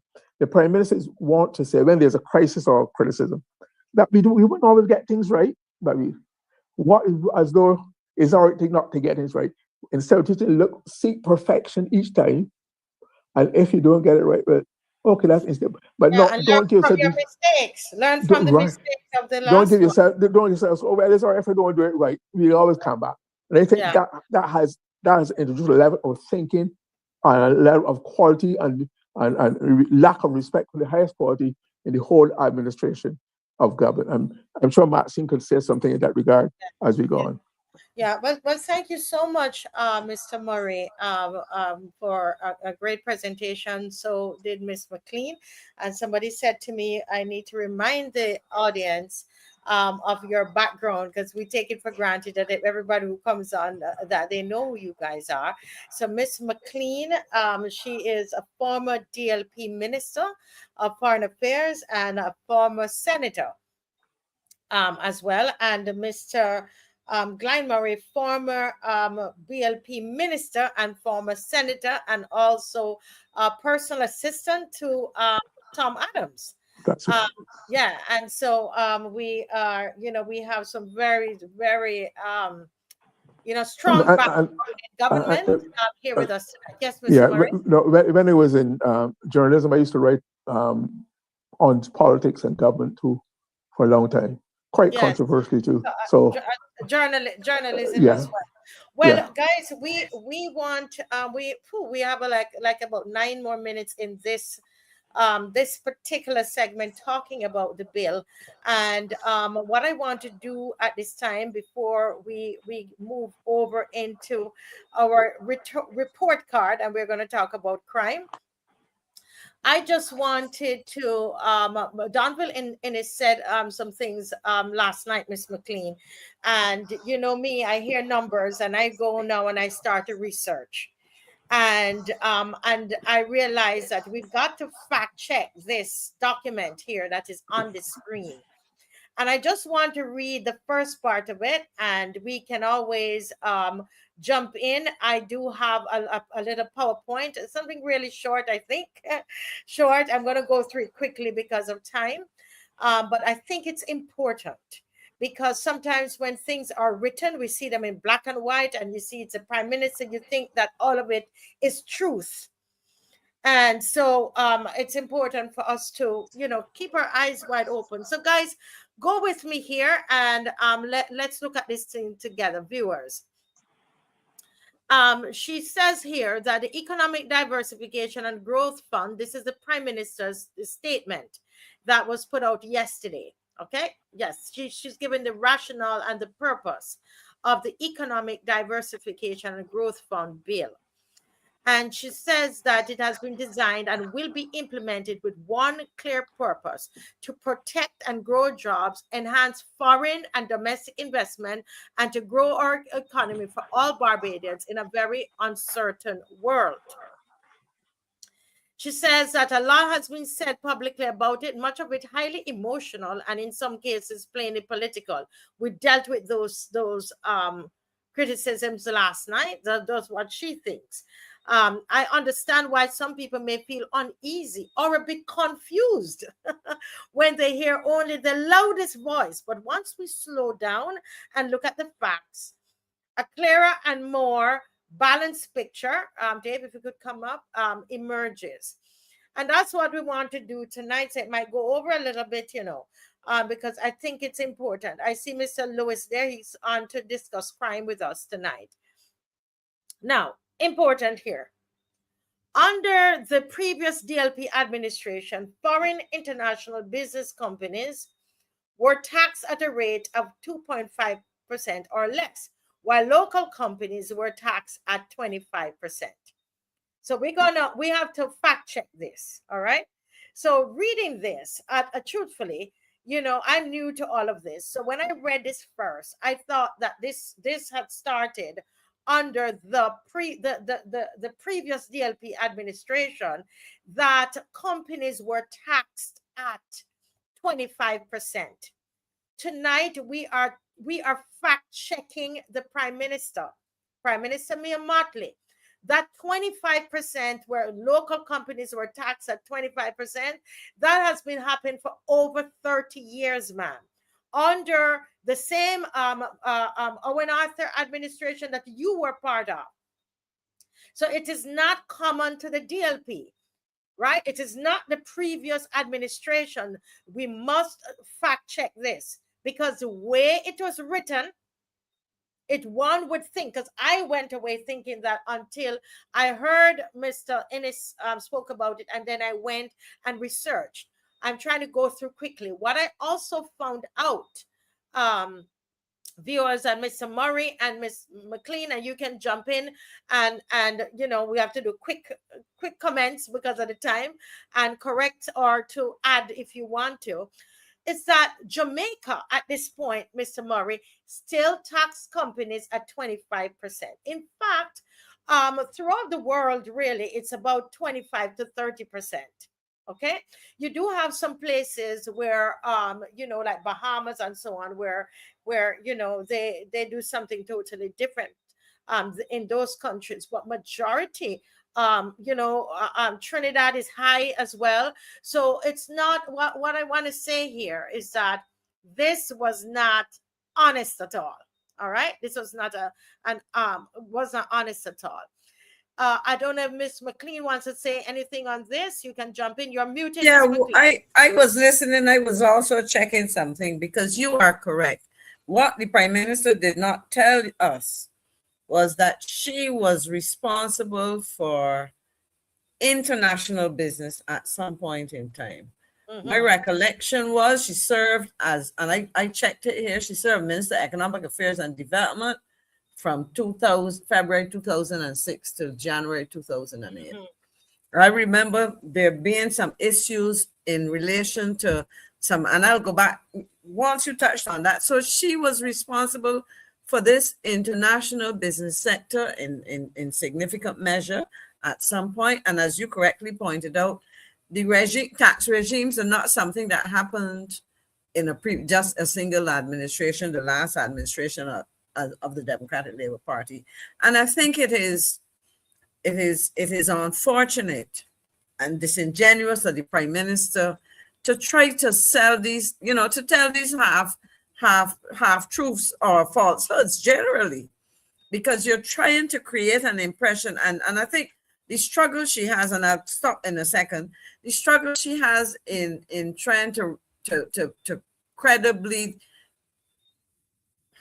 discredit, interesting mix of words, the Democratic Labour Party. I mean, it becomes weaker and weaker the longer she's in office. And the reality is that she has very little to show in terms of successful implementation. At another time, if I get a chance, I will speak. I listened to Marsha Cattle today, you know, and they're trying their hardest to defend some of this, but they're not bringing anything concrete because they cannot. Yes. And you know, let me just continue here. Oh, Mr. Murray, go ahead. Yeah. Quickly. I really this as Donville said last night, and don't forget Donville had at one time worked abroad for the BIDC in New York. He said bringing business to Barbados. So he's familiar with the field. But one of the important points he pointed is that we had Barbados had enjoyed a highly favorable position internationally through double taxation treaties, especially with Canada. That's why we had Bioville, Eugene Melnick, all of them came, and because it was what happened, the taxes that were the profits made in Barbados would only be taxed at this end; it could not be taxed in Canada. So that gave us an advantage. And after a time, the other countries in the Caribbean started to agitate. Paul Martin and was a very good friend of Barbados. He had his family's business was registered in Barbados. But after, because of the agitation from the other countries, I remember that because I was High Commissioner in Canada at the time, they would often go to the Hill Parliament to check on legislation and deal with the accusation of being tax havens, because no matter what you tell them, it fitted into their stereotypical image that we are stereotyped. So but I said that was changed from a double taxation, which gave us a tremendous advantage for many years. And we made many millions of dollars every year. Like Douglas had to. That is how we were able to ease taxation, because we were getting so much taxes from the overseas company. It helped pay for our development. But that was after a while that had to give way because of the agitation. Then the OECD to the what they call freedom of information and freedom of, so the whole system changed, and now that is what has brought us to this point. So it's been a system in a state of constant movement. And we lost our advantage in that regard. Yes, which I'm gonna touch on a little bit of that, Mr. Murray. The next point I want to make, and I hope I'm able to make this very, very quickly. Dave, if you go down to the next paragraph, and thank you for crossing it out, Dave. She says, this is what the Prime Minister is saying. Today, local small businesses are taxed at 5.5%. And that's correct. while other companies, local and foreign, are taxed at 9%. Foreign entities now pay a much higher rate than previously did. Dave, continue, please. She says, however, this creates a new challenge. If we do not take other steps to keep Barbados attractive to foreign investors, we stand to not only lose companies already operating here, but also become unattractive to new investors. Simply put, if we do not act now and act decisively, hundreds of jobs could be lost and millions of dollars in tax revenue wiped out from our revenue streams. So the question becomes, what can we as Barbadians do to encourage foreign companies to invest in Barbados? Now, remember, this is where she was saying that no money was going to go to foreign companies. But anyway, that's another point. Without risking blacklisting or undermining our tax policy under OECD rules. Now, right there is a problem, guys, and you could screenshot there. She says that you could be blacklisted, okay? Or you undermine the policies. And what I want to show you, undermine the policies of the OECD, right? Rules. Next part there, but remember that, folks. And then go up. Where does she say? 1 second, please. There is a part where she says that they are being disadvantaged. That these foreign companies, because I don't want to read all of it, Ms. McLean, if you can help me find it, if you have it, and you can help me to find it. Yes, thank you, Dave. It says that in favor of foreign companies, and it places local companies at a disadvantage in their own country, right? But then later on, she says, now, how are we going to stop the foreign countries from being disadvantaged? You remember that, Ms. McLean? She says, how are we going to stop? See if you find that again for me, please. Important that we find that. Because I want to show you something about these OECD rules. Not finding it? Okay. All right. So let's... Dave, let's go to the little the thing that I have. I'm going to run through it really, really quick. Important, because it's very important that we do this. But the essence, though, Ms. McLean, is that what she's saying is that we are going to be, we're going to basically cause businesses, foreign investment to not want to, companies to not want to invest in Barbados if we have, you know, this high interest rates and so on. Let me let you jump in there while we go. Well, you see, my problem with the way the Prime Minister speaks in this very glib way, she does not explain properly. You make these assertions, but you don't. How is that happening? Why is that happening? What has changed from the structures that we had before when she would have been in charge of international business and now? You know, you say these things which are, what's the expression I want? They're kind of intended to confuse people and to create certain impressions, which, because you have not developed the points you're making fully or accurately. And that, I think, is very unfortunate, because Yes.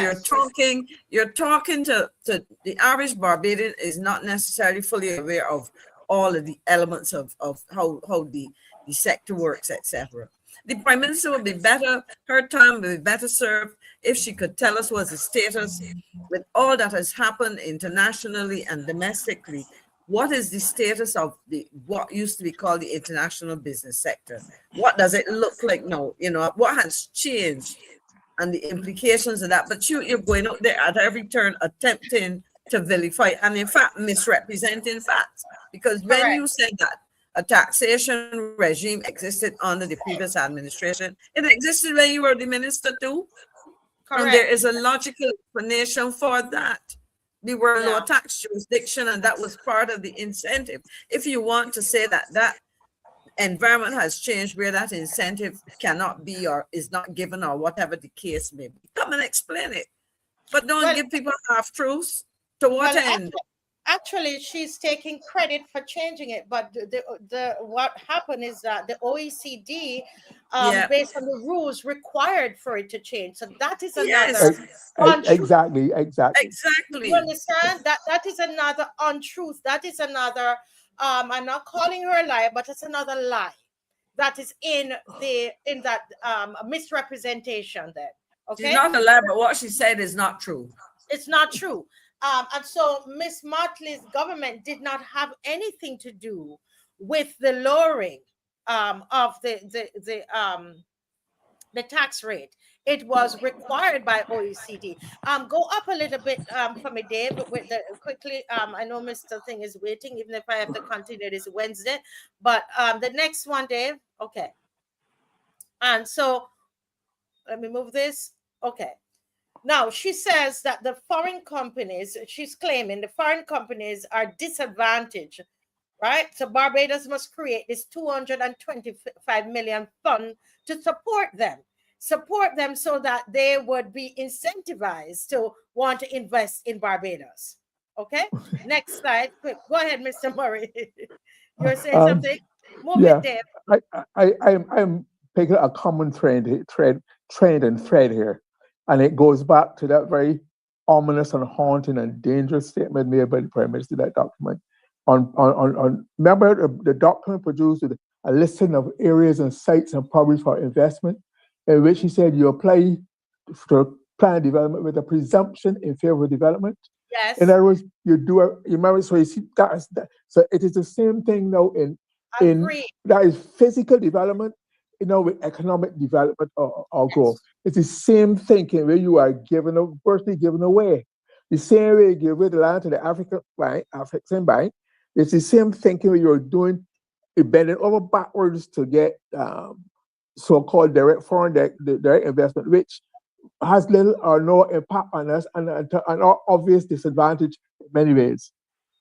Agree. And you're so right, because when I started to do this morning, that's what came to my mind. The OECD, what they said was that their minimum, the floor has to be 15%. Okay, that's a floor.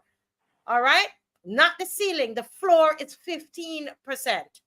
All right, because remember we were doing 2.5%. Right. So they're forced by this organization. These are rich countries, and they meet together and set these interest rates where we kind of have to follow along, right? I'm doing it quickly, so right. that and in terms that everybody can understand. Okay. Now remember this number, 15%. 15% is the floor, but yet still, okay. Ms. Motley is saying that we have to incentivize these people because we don't want them to not invest in Barbados. All right. Right. Okay. Now, what I'm wondering, what kind of disadvantage they're at, because she is giving them at 9%. She did that, but she made it seem, I wonder if people are following me.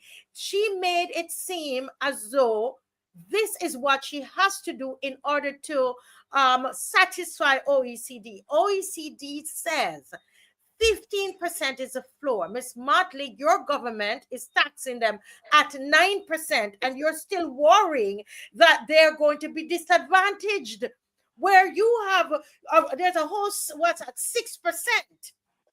that you could get from them, but you have chosen to do 9%, and you're still worrying about them and still want to take up $225 million to give to them. Does that make sense, Mr. Murray? Absolutely, absolutely not. It is clear, is muddy and muddled thinking. But you were saying the Prime Minister or Maxine said was not explaining it well, but to explain it well, you have to understand it fully. That is true too. And if you don't have the training and the experience, etc., that will mostly contribute to your inability to understand it and therefore explain it well and easily and clearly. because of time, and I like to break things down. So people, it's like this. Ms. McLean, see if you can help me to explain this too, because I want people to understand. I was going to read something on the OECD. Go if you ahead. want to. Go ahead, Okay. Ms. The Organization for Economic Cooperation and Development, OECD, coordinates international tax policy efforts, including a global minimum tax, and tracks a variety of international tax rates, such as corporate personal income tax and consumption tax. The OECD has coordinated an agreement among more than 140 countries for a 15% global minimum effective corporate tax rate. This initiative is designed to combat profit shifting by multinational enterprises and limit harmful tax competition among jurisdictions. It then goes on to say the tax transparency, the organization works to enhance tax transparency and the exchange of information between countries to combat tax evasion and avoidance.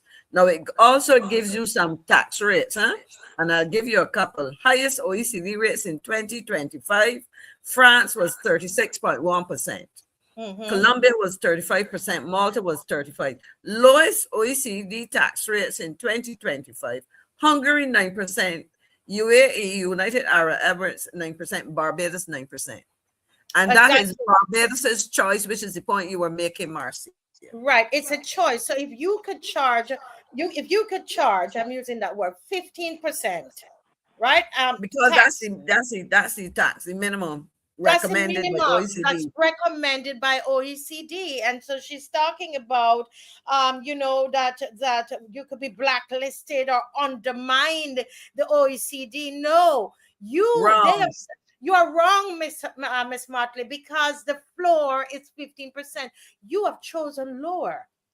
And still concerned that you might disadvantage these foreign investors. Who are they to you that you are so concerned? You are not, you have said 9%, not 15, 9%. Okay.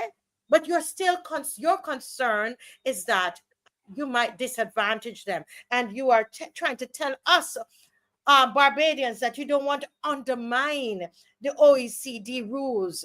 How you going to undermine the OECD rules when the OECD is selling you 15% and you are doing 9%? You see what the Prime Minister did there, because the question, so who wrote the press statement for her, they did not, it's not that they didn't understand. The Prime Minister has a statement, whoever crafted it, which seeks to apportion blame elsewhere, or to, in other words, rather than saying, she's trying to justify a position, and they're twisting the information. I don't think it's a lack of understanding. Correct. It is playing with information in a way to confuse Barbadians, give the impression my hands are tied as Minister of Finance. Right, their hands are tied because they're going to risk blacklisting. How are you going to risk? And you're not going to get blacklisted when you're below the ceiling. In fact, you are what they would below expect you the to do is floor. to come up. You need to come up.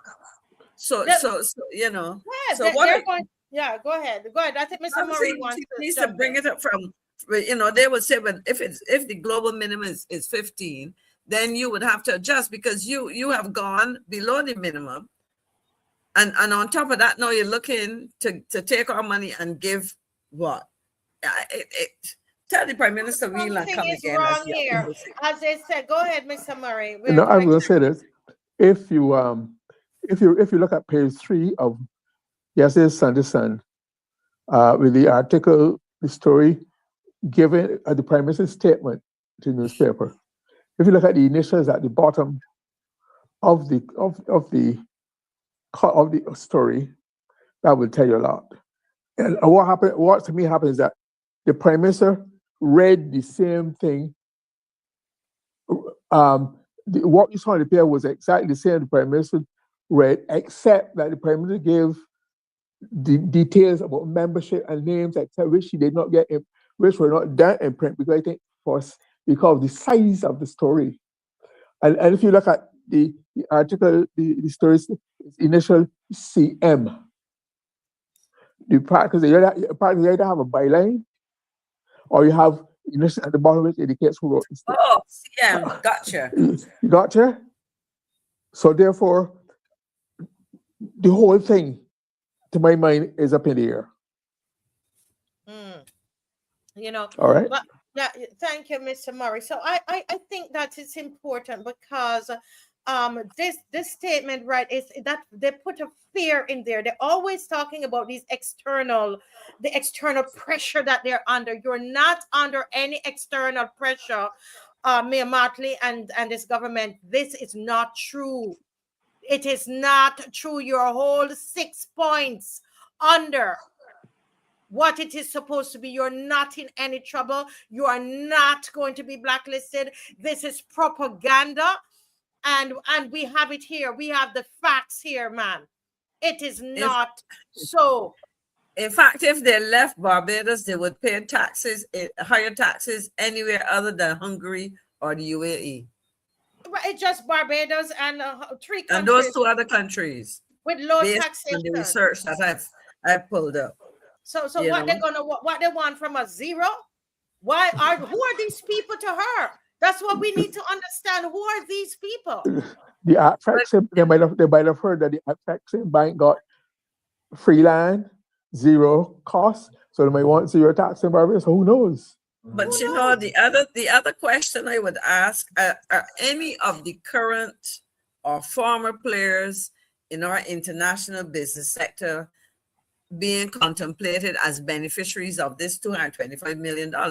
In fact, this may be money going to entities or corporations or individuals or whatever the case may be, who fall outside of this and never had anything to do with Barbados before. So don't come with all of this stuff to hoodwink Barbadians. Let us talk about, give us some concrete examples. I repeat myself, but Marcia, I know that you want to. Yeah, I would want because to we go. will come back to this. This isn't finished yet. Listen, go to the next slide quickly there, but we need to stay with this because this document, Mr.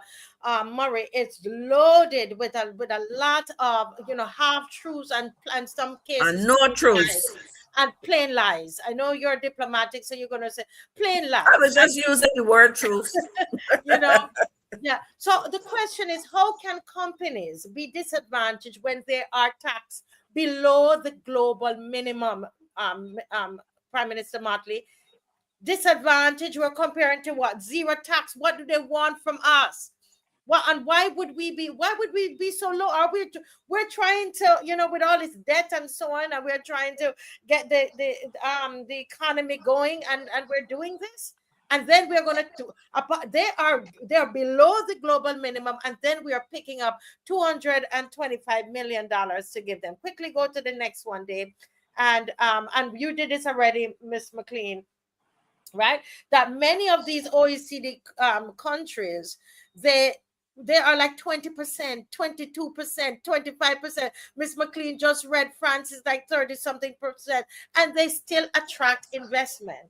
And Miss Motley is worried that ours is 9%, and we're still worried about attracting investors. Next slide, quickly.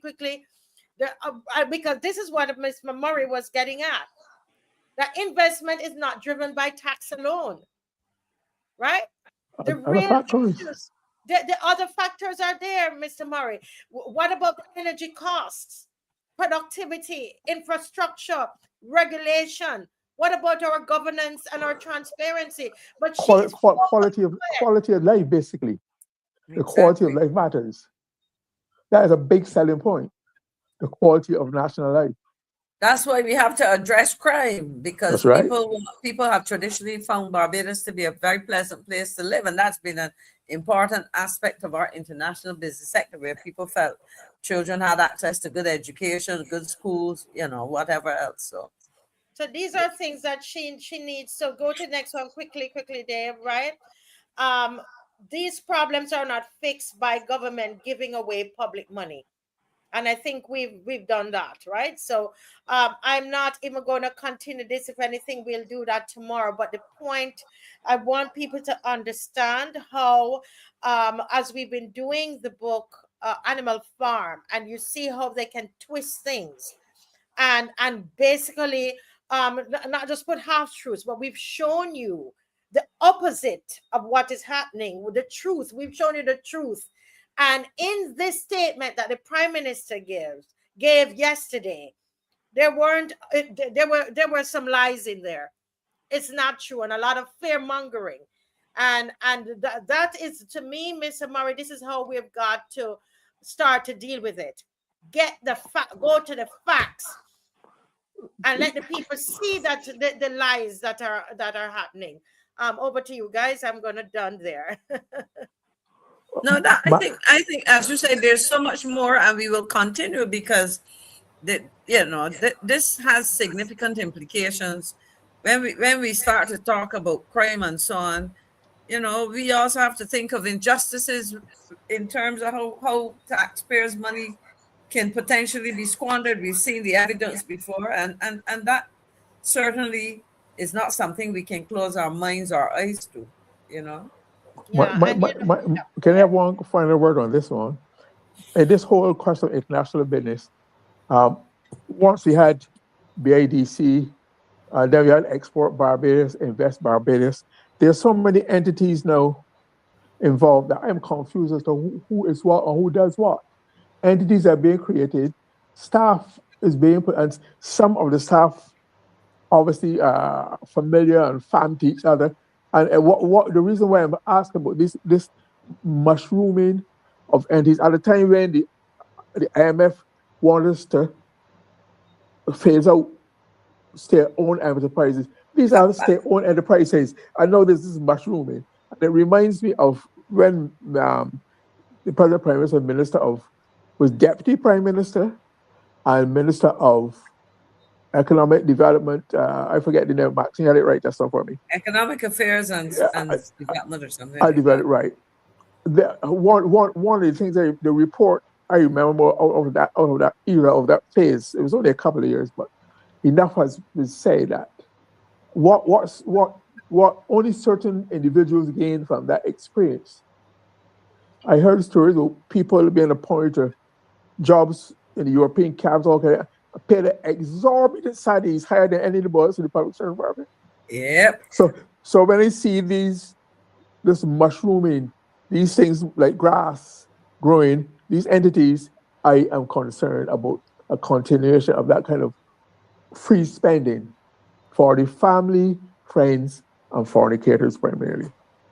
Yeah, something is wrong here because thank God for Mr. Innes last night, that started that ball rolling, because looking at this, and I'm not going to let go of it, Miss McLean, because this is telling me that who are these people? We need to find out who they are. Have they already identified them? Why our tax rate for them is so low? And why this propaganda? What is it you're hiding? You come on you put out a press release in the morning, and by night you're giving a video press statement. What's going on here? Why is this so important? Why are you waiting until we are putting up our curtains and we are shopping? You are hiding something. They are hiding something, Miss McLean.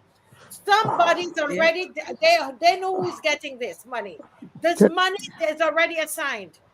As with many other things, you do your whatever, and then you come and try to bring the legislation to make it legit, but one last. This is the last one.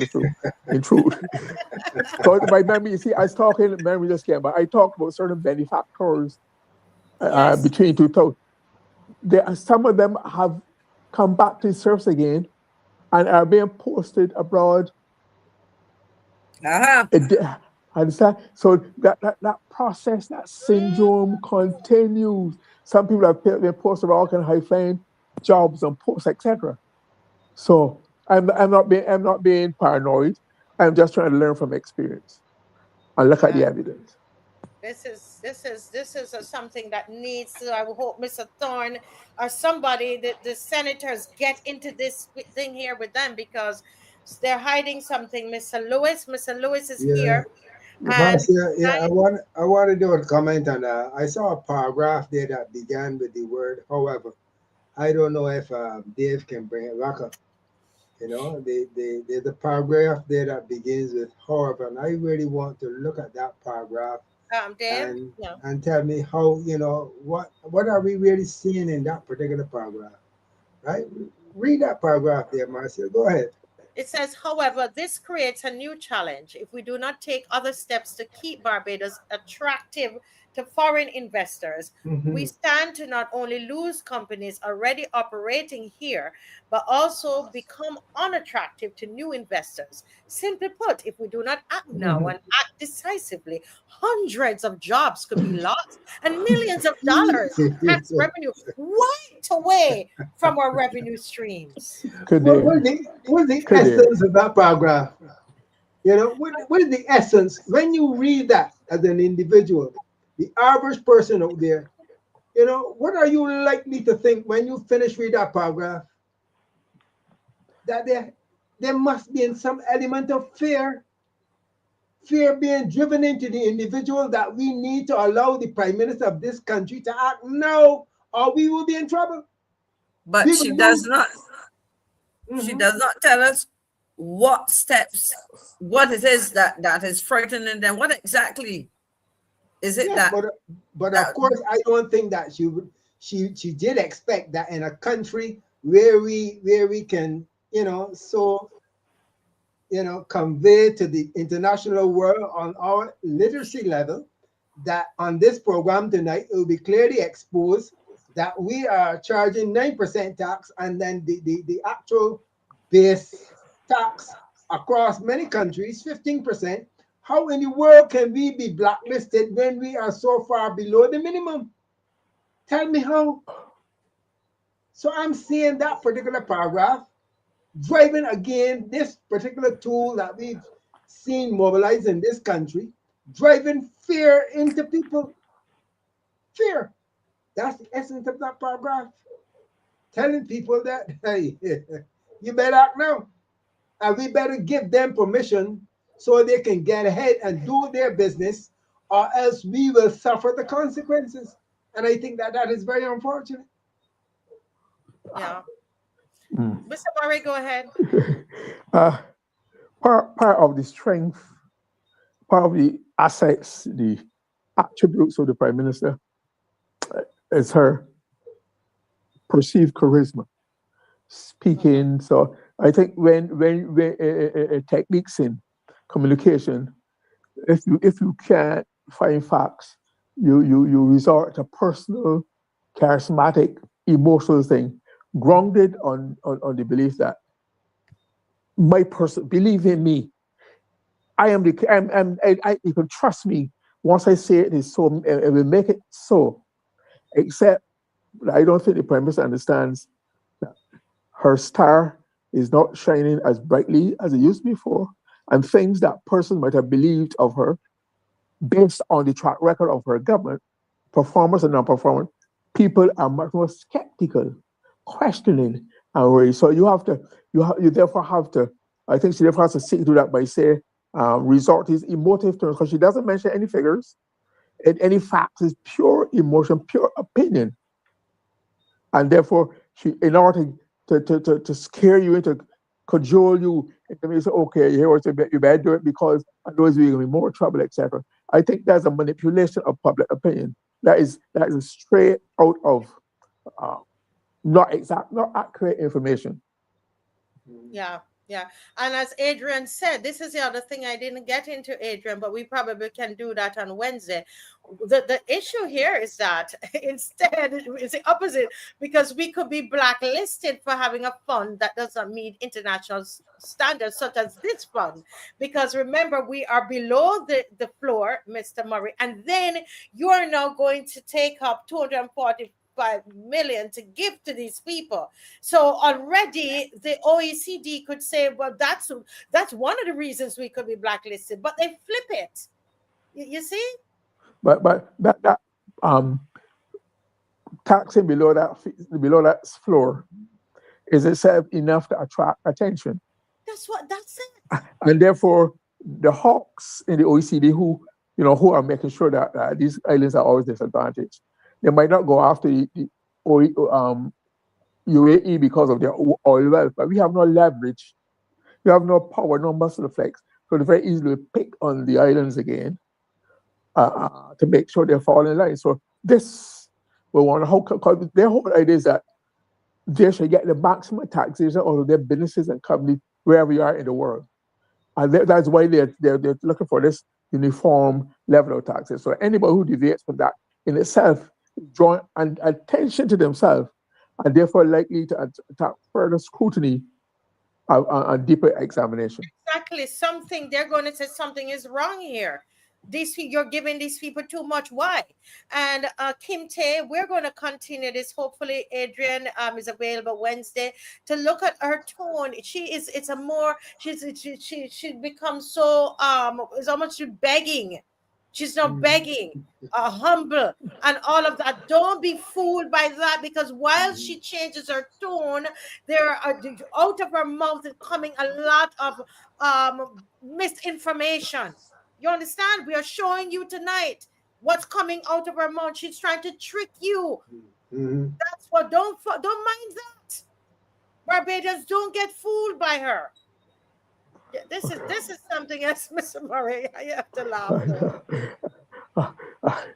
You see, you have to remember there's always front stage and backstage and off stage behavior. So what in communication, political communication, that is a performance to woo a certain audience to get you in a particular level of thinking and behavior. I get a certain reaction, but once people think it through, I don't fall for the emotionalism or the personality. Yes. Because the medium is not always the message. The message has that sometimes to be separated from the medium. When you are positively or negatively, everybody has the inherent biases as persons. So what you seek to do is you seek to speak to personal biases. Those who are for you or favorable with the story, they will continue to support you because they have that foundation or the opposite. So it is not a straightforward matter at all.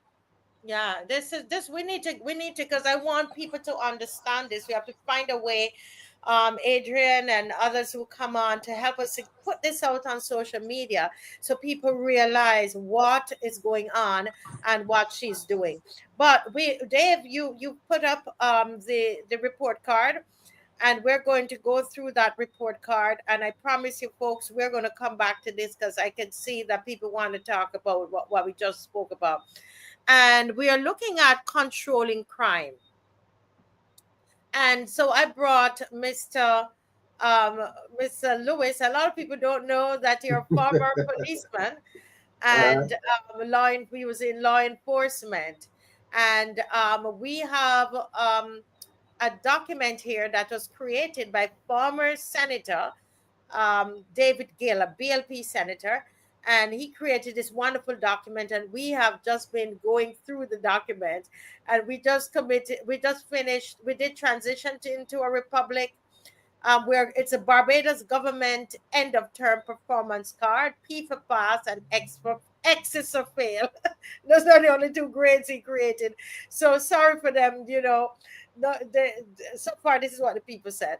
So controlling crime is where we're at. We are delivering on education reform, repayment of our over 7 billion in loans, lowering the cost of living.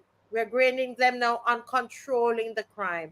And the big question, are you safer today? Do you feel safer in Barbados than, say, 7-8 years ago? Are you safer today? Do you have more burglar bars now on your home? Do you have a fence? Do you find that you're putting up, your cameras, and you got dogs, and I'm talking about myself. Mr. Lewis would know. And what are you making changes because you don't feel safe? Let me turn the floor over to Mr. Lewis. You've been waiting. Thank you so much, Mr. Lewis. Go ahead. I think that this question is whole concept of question, when we think of how the Attorney General would have operated over the past couple of years, as the case may be, where we are now as a country, and the highest crime rate, the highest level of murders, homicides occurred under his leadership. And I know there was Adriel Braffett, who was the Attorney General at some point in time, and he was so heavily criticized by our current Attorney General. And it is rather interesting now that, you know, um, this level of crime we have existing, and though that individual who was criticized, is now in a position to look back at all the critics given by the current AG to say now that technically speaking, he's helpless. So many questions have got to be posed to the not only the government, but also to NGOs, to the private sector. Why is it that we are in this current state of crime in our country? And I mean, to some extent, we have got to sit down as a people, divorce ourselves from BD or otherwise, and critically ask ourselves the question, what can we do? Because it's our country, you know. We need to be able to sit down and do some critical um, introspection as to how we can best address the problem of crime in the country. There are so many different facets that we are seeing, we are being confronted now, the central bank governor speaks so highly of low unemployment. People are still struggling to pay their bills. They're still highly taxed. They still can't put food on the table. Yet we have low unemployment. I mean, these things baffle me because it seems to be highly ironic that we are in a country with such low unemployment, um, and yet people are struggling. Maybe people in other levels, not only the prime minister, but maybe some other individuals out there are telling some lies.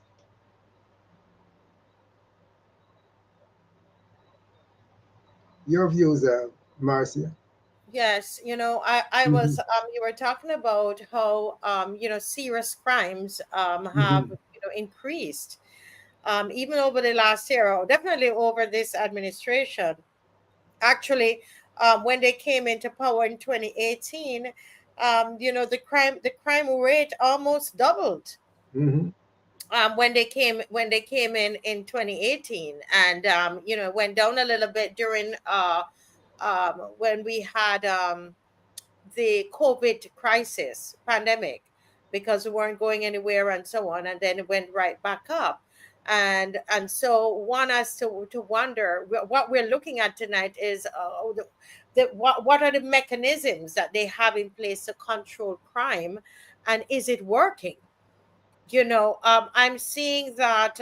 Let me just look at some numbers that I got from a criminologist this evening, and let me just try and find this for you. I'm looking, Mr. Um, gentleman, on the years from 2020 to 2025, the number of murders. 2020, 41; 2021, 32; 2022, 43, right? um 2023 says 21; 2024, 49, and we're not finished 2020 2025 yet. As of November it was 47. I don't know what it is now. I don't know. That's November, guys. I don't know what it is now. Okay, but that's what we're looking at in terms of numbers. If anybody has different numbers out there, knows what it is so far in December.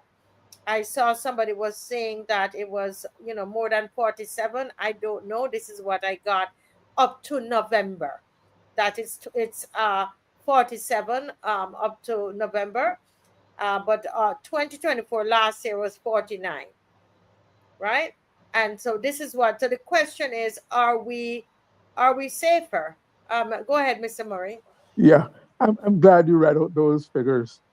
Because my problem is that there's always a perception of crime. A lot of it is formed by what you know, what you've experienced, what you heard in gossip on the social media.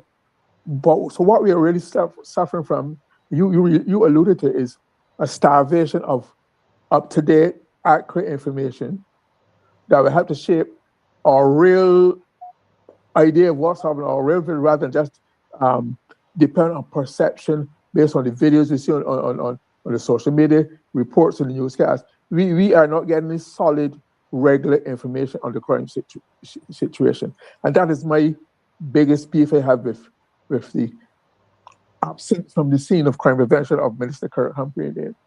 When the former minister responsible for crime prevention, Corey Leon, was in office, we used to hear from him. Now, there's almost total silence from Minister Humphrey. Even as a matter of fact, like most of the media do not even refer to him as minister responsible for crime prevention. There are people from around who think that that according to reports that his image, it does not the kind of negativity he wants to associate with his do-gooder image as a social worker and a ministry. So, right, but the point is that is his designation, and he's not responding to it. It's almost the end of the year. We hear more from the police. We hear more from the outgoing Attorney General that we have heard from the man who, unless there has been a shift in responsibilities that has not been announced publicly, it seems as though he's not on the job. Although I heard him some weeks ago said that he went to Chicago or something to observe some activity there in crime prevention. But what is happening in Barbados? Even as an MP, I do not think he has been as forthcoming with there have been some murders and shootings in his constituency, and there's been minimal comment on it. And so I am really baffled as to what is his true status and whether he's performed the role which he's supposed to perform according to what the Prime Minister said some months ago. So he's not, because we're not hearing anything. No comment. Yeah, no comment from it. Do you get a sense that they kind of have given up, Mr. on the whole thing? Do you think that they've just given up? They've just given up and just said let it happen? No. What I'm thinking is that how about this 2025 about when they first came into office in 2018, around 2019 or so, then financial advisor Avinash Persad, we had an encounter when it was on the calling program one day, and I asked him a simple question: why? Because he would come on there and seek to explain away and defend and put in context all kinds of things. And I said, why? It seems to me that you all have a habit of waiting to let things fester into there's a problem, the controversy, they have an issue, when you can easily put it to rest by prior intervention or early intervention. He said they decide among themselves, they have decided what they will deal with and what they will comment on and what they will not have comment. And to me, some of that still exists. Like the cert is not being said, because if you don't talk about it, maybe it will go away. At least it will not be in your face as much as when you talk about it. And therefore, I think that attitude and that quote-unquote policy seems to be still obtaining. Interesting. Mr. Lewis, you think they give up? You think I'm reading here what they put on, St. Joseph MP and former Attorney General, and former Attorney General Dale Marshall called for Mr. Prophet's head. I would like to hear Adriel on this one. What should we do now? But why you stop reading there? Don't finish reading there. Social activist and attorney at law David Commission describe him as useless. Describe him being who? Him being Adriel Braffett, as useless.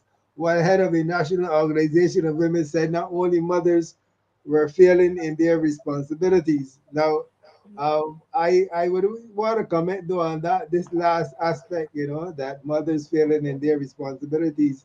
I would really want to put that as parents failing in their responsibilities rather than just mothers. However, when we look at the current environment now, where maybe a few years ago you would have to face the judge if seen with a spliff, but we have an environment now where drugs are so openly used, and I don't know, to what extent the prime minister of this country, accepts it, but it appears to me as though the law enforcement, to some extent, don't go after um, individuals when they see them now with a split, because that is seemed to be an acceptable social practice that one can use a split. So if you got one, that's fine. You don't no longer have to face the court for that. But we're having individuals who are under the influence of these drugs in our society today. That's something that's different, or maybe even worse than in Adriel's Buffett's time, so that could be a contributing factor. When we look at the deportment of children going to school in this day and age, I would have retired from teaching in 2014, and certainly the level of deportment now that we are seeing in schools, begs the question, because they don't look to me any different to the criminals that we see out there in our society. So that's another social factor that has significantly changed, and it really begs to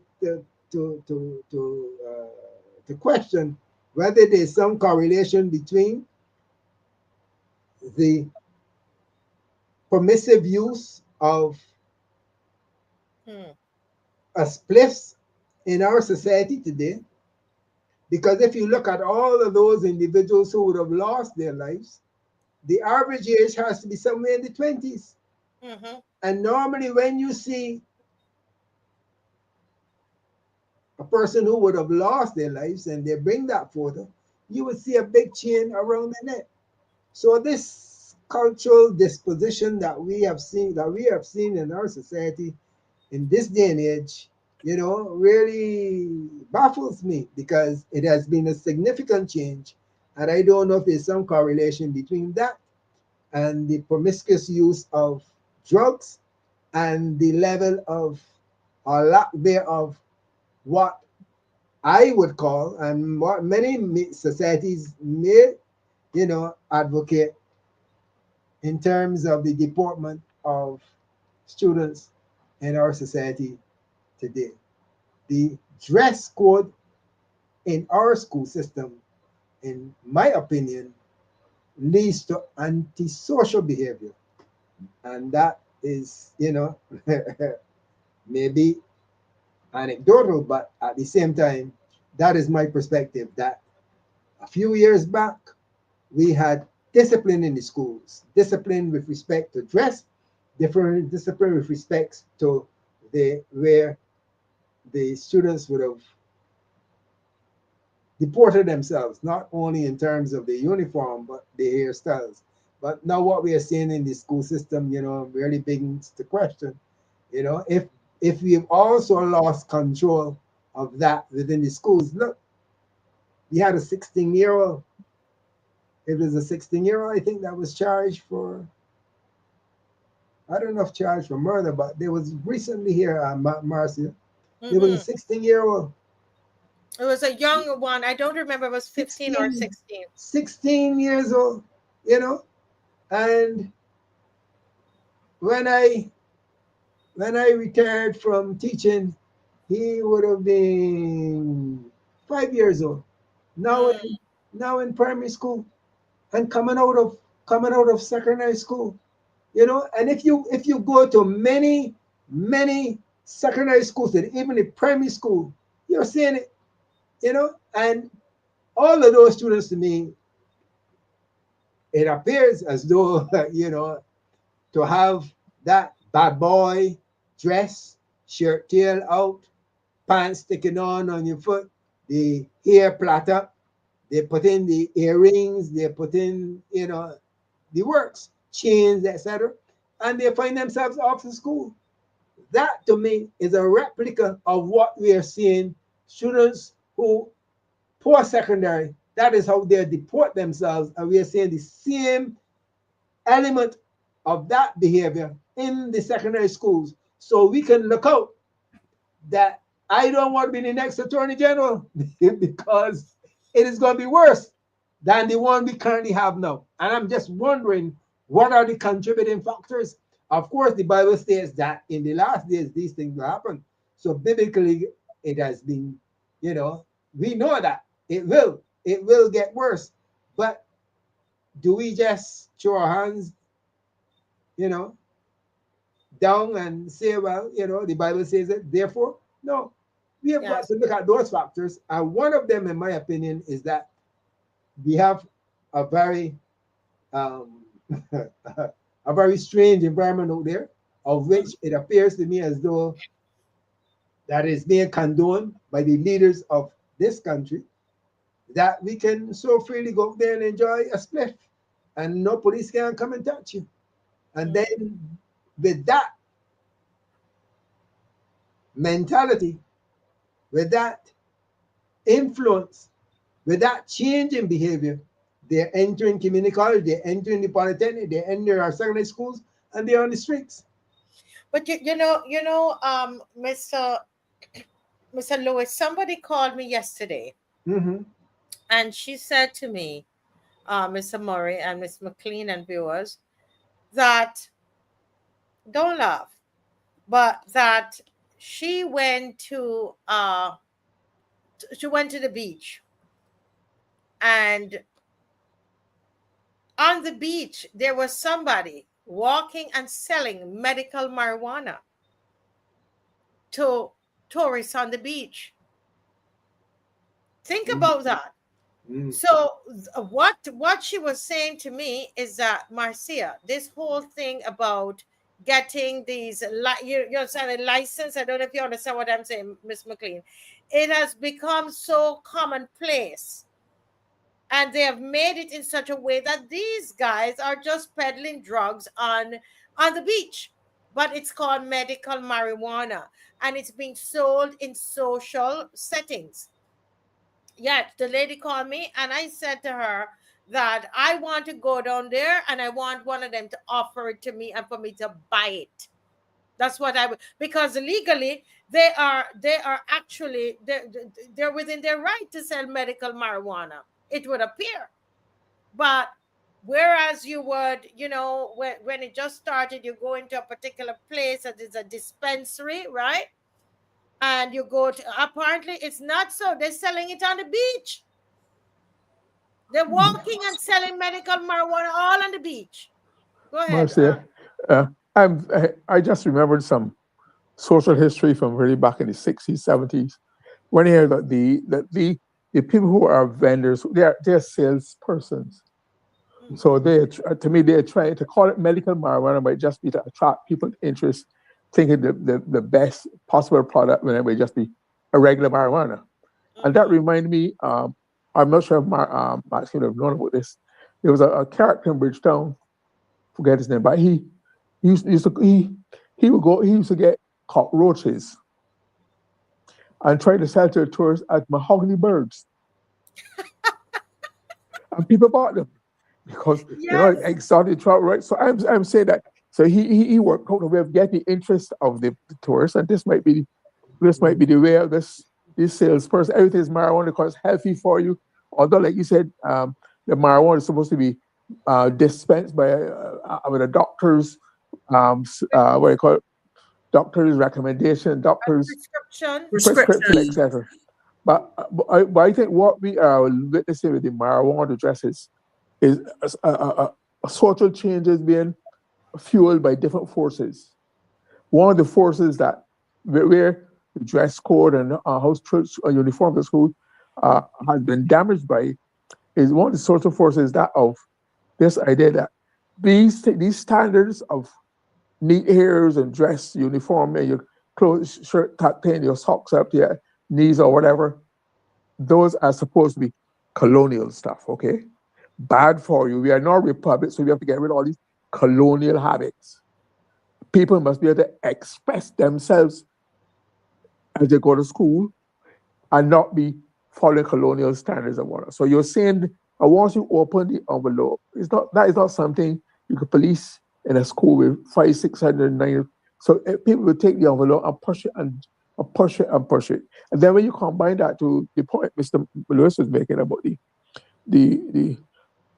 not the legalization, the decriminalization of what, less than 14 grams? Is it grams? Less than 14 grams. 14, yes. Less than 14 grams. And so that is enough. People have taken to say it is all right to smoke marijuana. It's all right to smoke it anyway. They go all these functions, all the feds, stand next to the police.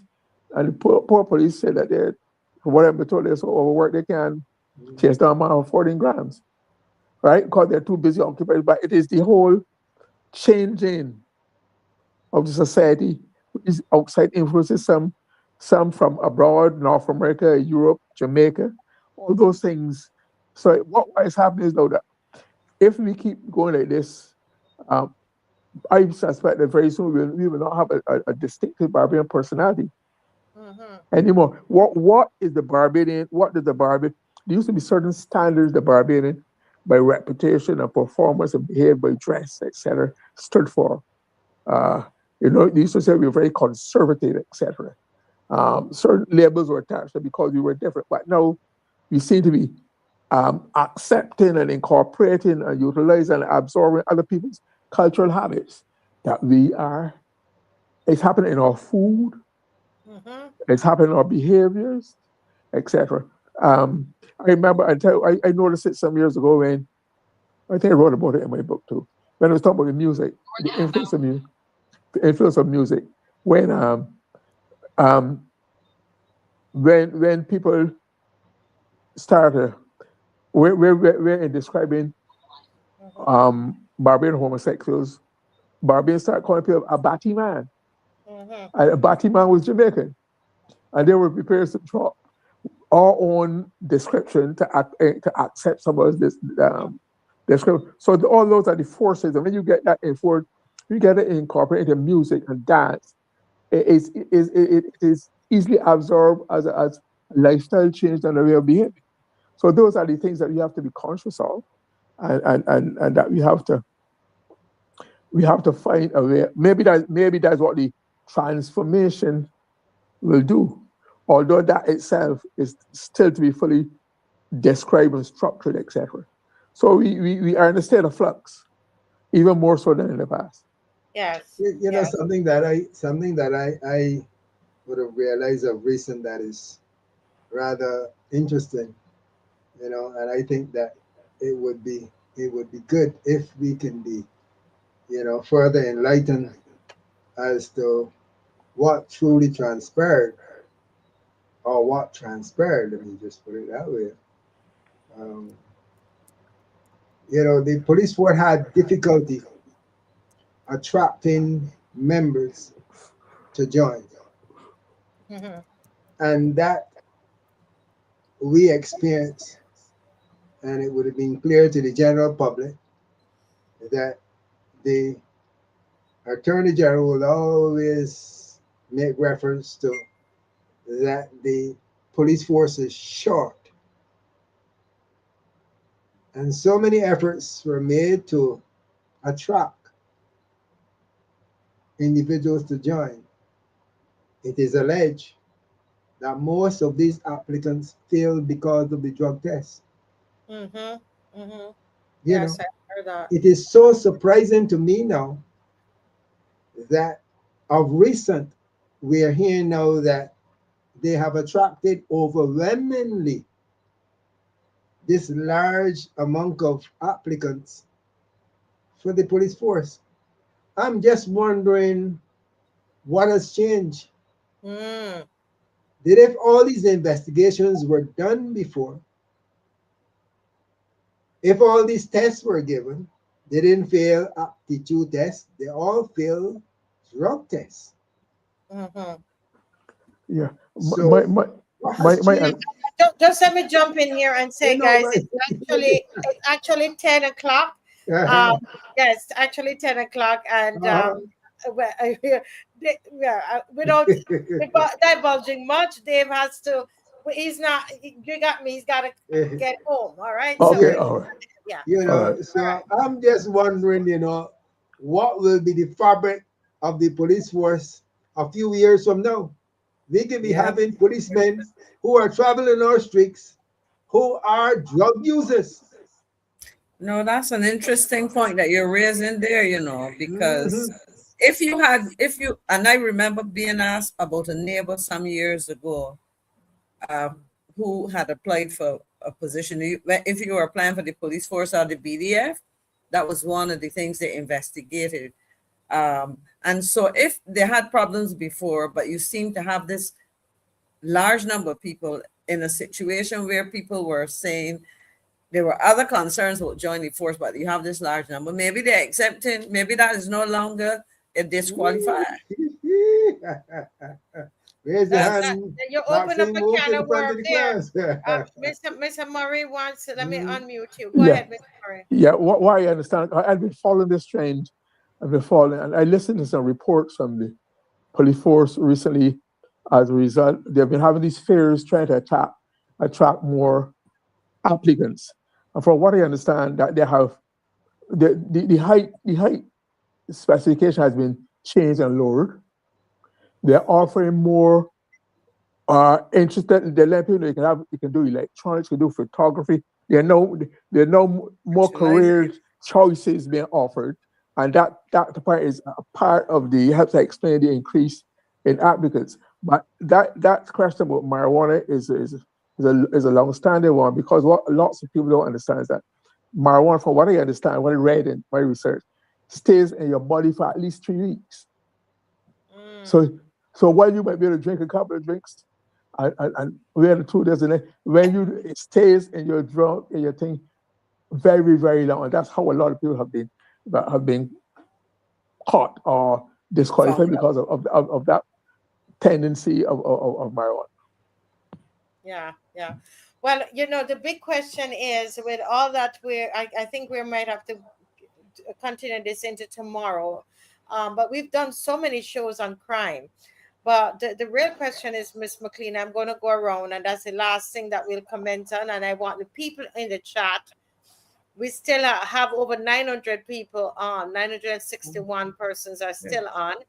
I want you to put in the chat, answer me, are you safer today in Barbados, living in Barbados? Think about it really hard. Are you safer today? Miss McLean? I would say no. Only yesterday I was saying to somebody that this time of the year, normally, I'm a beach goer, and when the sea gets rough, I used to walk. But in my very neighborhood, 6 o'clock in the morning, 5:30 persons have been robbed walking. A simple thing like that, and you have to have second thoughts about whether you should do it for your own safety. I would say no, given the incidence of crime, of certain kinds of crimes. And you were right, Mr. Lewis, 16-year-old boy was charged for murder. Those kind of things worry me, because a 16-year-old is a child. And if you're getting that level of aggression, and the videos that maybe you're seeing it and it just reminds you, the numbers, the statistics show that crime is on the rise in a number of areas, and personal safety for me is very important. Yes. How about Mr. Murray, and I'll give the final word to Mr. Lewis. Mr. Murray, go ahead and unmute. Thank you. Yeah. I am tossed between my my perception, my feeling. I don't feel as safe as I did before, but I'm not sure if that's my reality or just my perception. But the feeling is not the same, because obviously I'm exposed to all this happening in society. It would affect my thinking, So I don't feel as relaxed and safe as before. So I don't know if that is a direct correlation to my true circumstances, or whether, like I say, it's just perception or feeling or whatever. That's the only way you can describe it. Yeah. Before Mr. Lewis speaks, for me, I would say that I definitely don't feel the same. I always love the fact that, people would say they passed my house, whatever time we got the door open, and this, all of that has to change. And I wouldn't say too much of my situation, but I don't. But Mr. Go ahead, Mr. Lewis.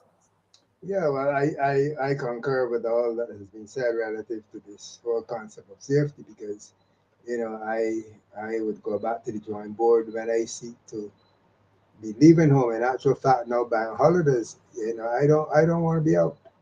I don't want to be out. Period. I would have found myself, doing some hiking on the last bank holiday, and on returning home, I saw so many bikes, and I would like to think, because the police force would have been seeking to crack down on a lot of these individuals over there with their illegal bikes and these, what do you call them again, the all-terrain, other all-terrain vehicles. And you're seeing them, you know, in the hundreds now on the road. And that's an environment that I don't want to be in. You're not happy out there. You don't only have some person who is doing all kind of wheelies and they got the bike up in the air. You know, I mean, I don't want to be around that. Period. So I don't feel safe, and my preference is to be home. I would leave here, going to Georgia Forest, and I walk around up in the forest for the whole bank holiday. Don't come back up. And when the forest gone about the work, then I'll go and enjoy myself. I just don't feel safe. Yeah. You have a culture of youth out there that is not only enjoying the day, but they are driving high, they're riding high, everything is high. So I want to be low at home in my bed watching TV, or in the forest in my backyard. Nowhere Yeah. else. Maxine, I don't even come down Brandon to go to the beach. Unless I come down there by where you call them again. the we call him again. We flapping here. We call him again, man. Yeah. I don't know. I can't help you. I You don't know know what. what I mean? Yeah, man. You know what I mean, man. You know what I mean. You were being no lost it. It will come back. Mm. But guys, thank you all so very much, Miss McLean. It was a powerful night again. We had really very powerful. Thank you, Mr. Murray. Thank you, Mr. Lewis, and the Yeah. viewers. Oh my word! Mm. Thank you for joining and loving the education. Thank you, Mr. Bam, Mm. for coming on and doing the Animal Farm segment with me. Folks, this has been another very powerful night. And on Wednesday Thank will you. be no different. We're gonna keep going. And I want to say to everybody, till as we said before, this information is going out. What are we going to do with it?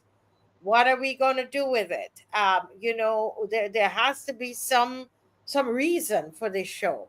There has to be. What is your Mhm. purpose? What are you doing about it? You don't feel safer. What are you going to do about it?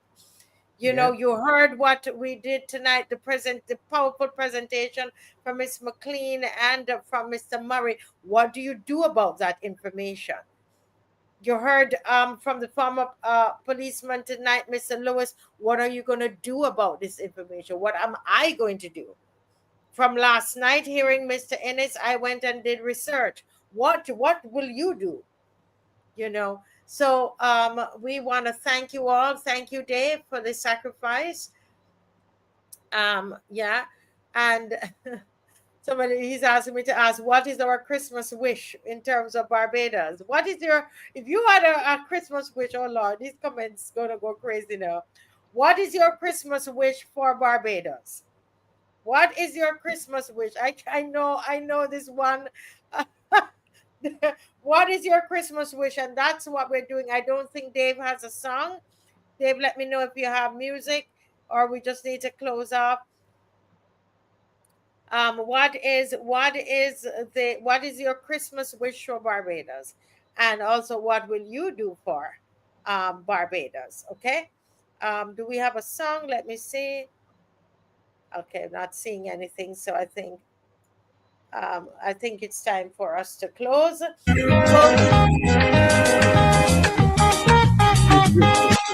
Bonnie better talk if you're up. I want to talk that she fast. Tell me girl stop harassing me and let me be when I pass. She been begging me all through the year and she go down to see she pays.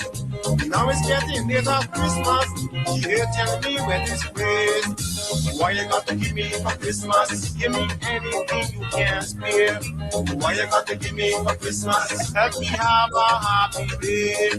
Why you got to give me for Christmas? I need something from you. Give me something for Christmas, boy, and I'll give you something too.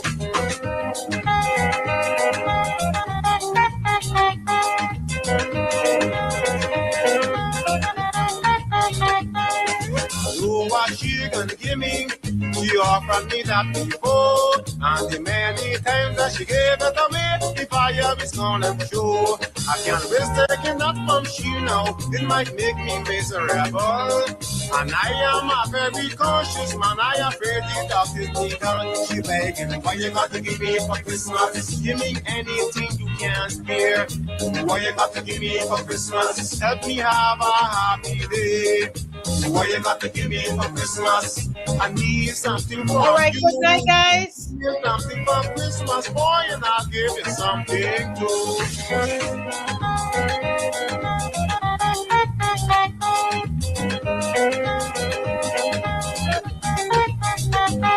From January to December, the girl on her bag is free. A young strong girl like Vera, begging every man she seen. She wearing a pair of old blue jeans, nasty till that turning black. And if you barely miss us, please, Vera would beg you for that. She begging, why you got to give me for Christmas? Give me anything you can spare. Why you got to give me for Christmas? Help me have a happy day. Why you got to give me for Christmas? I need something from you. Give me something for Christmas, boy, and I'll give you something too.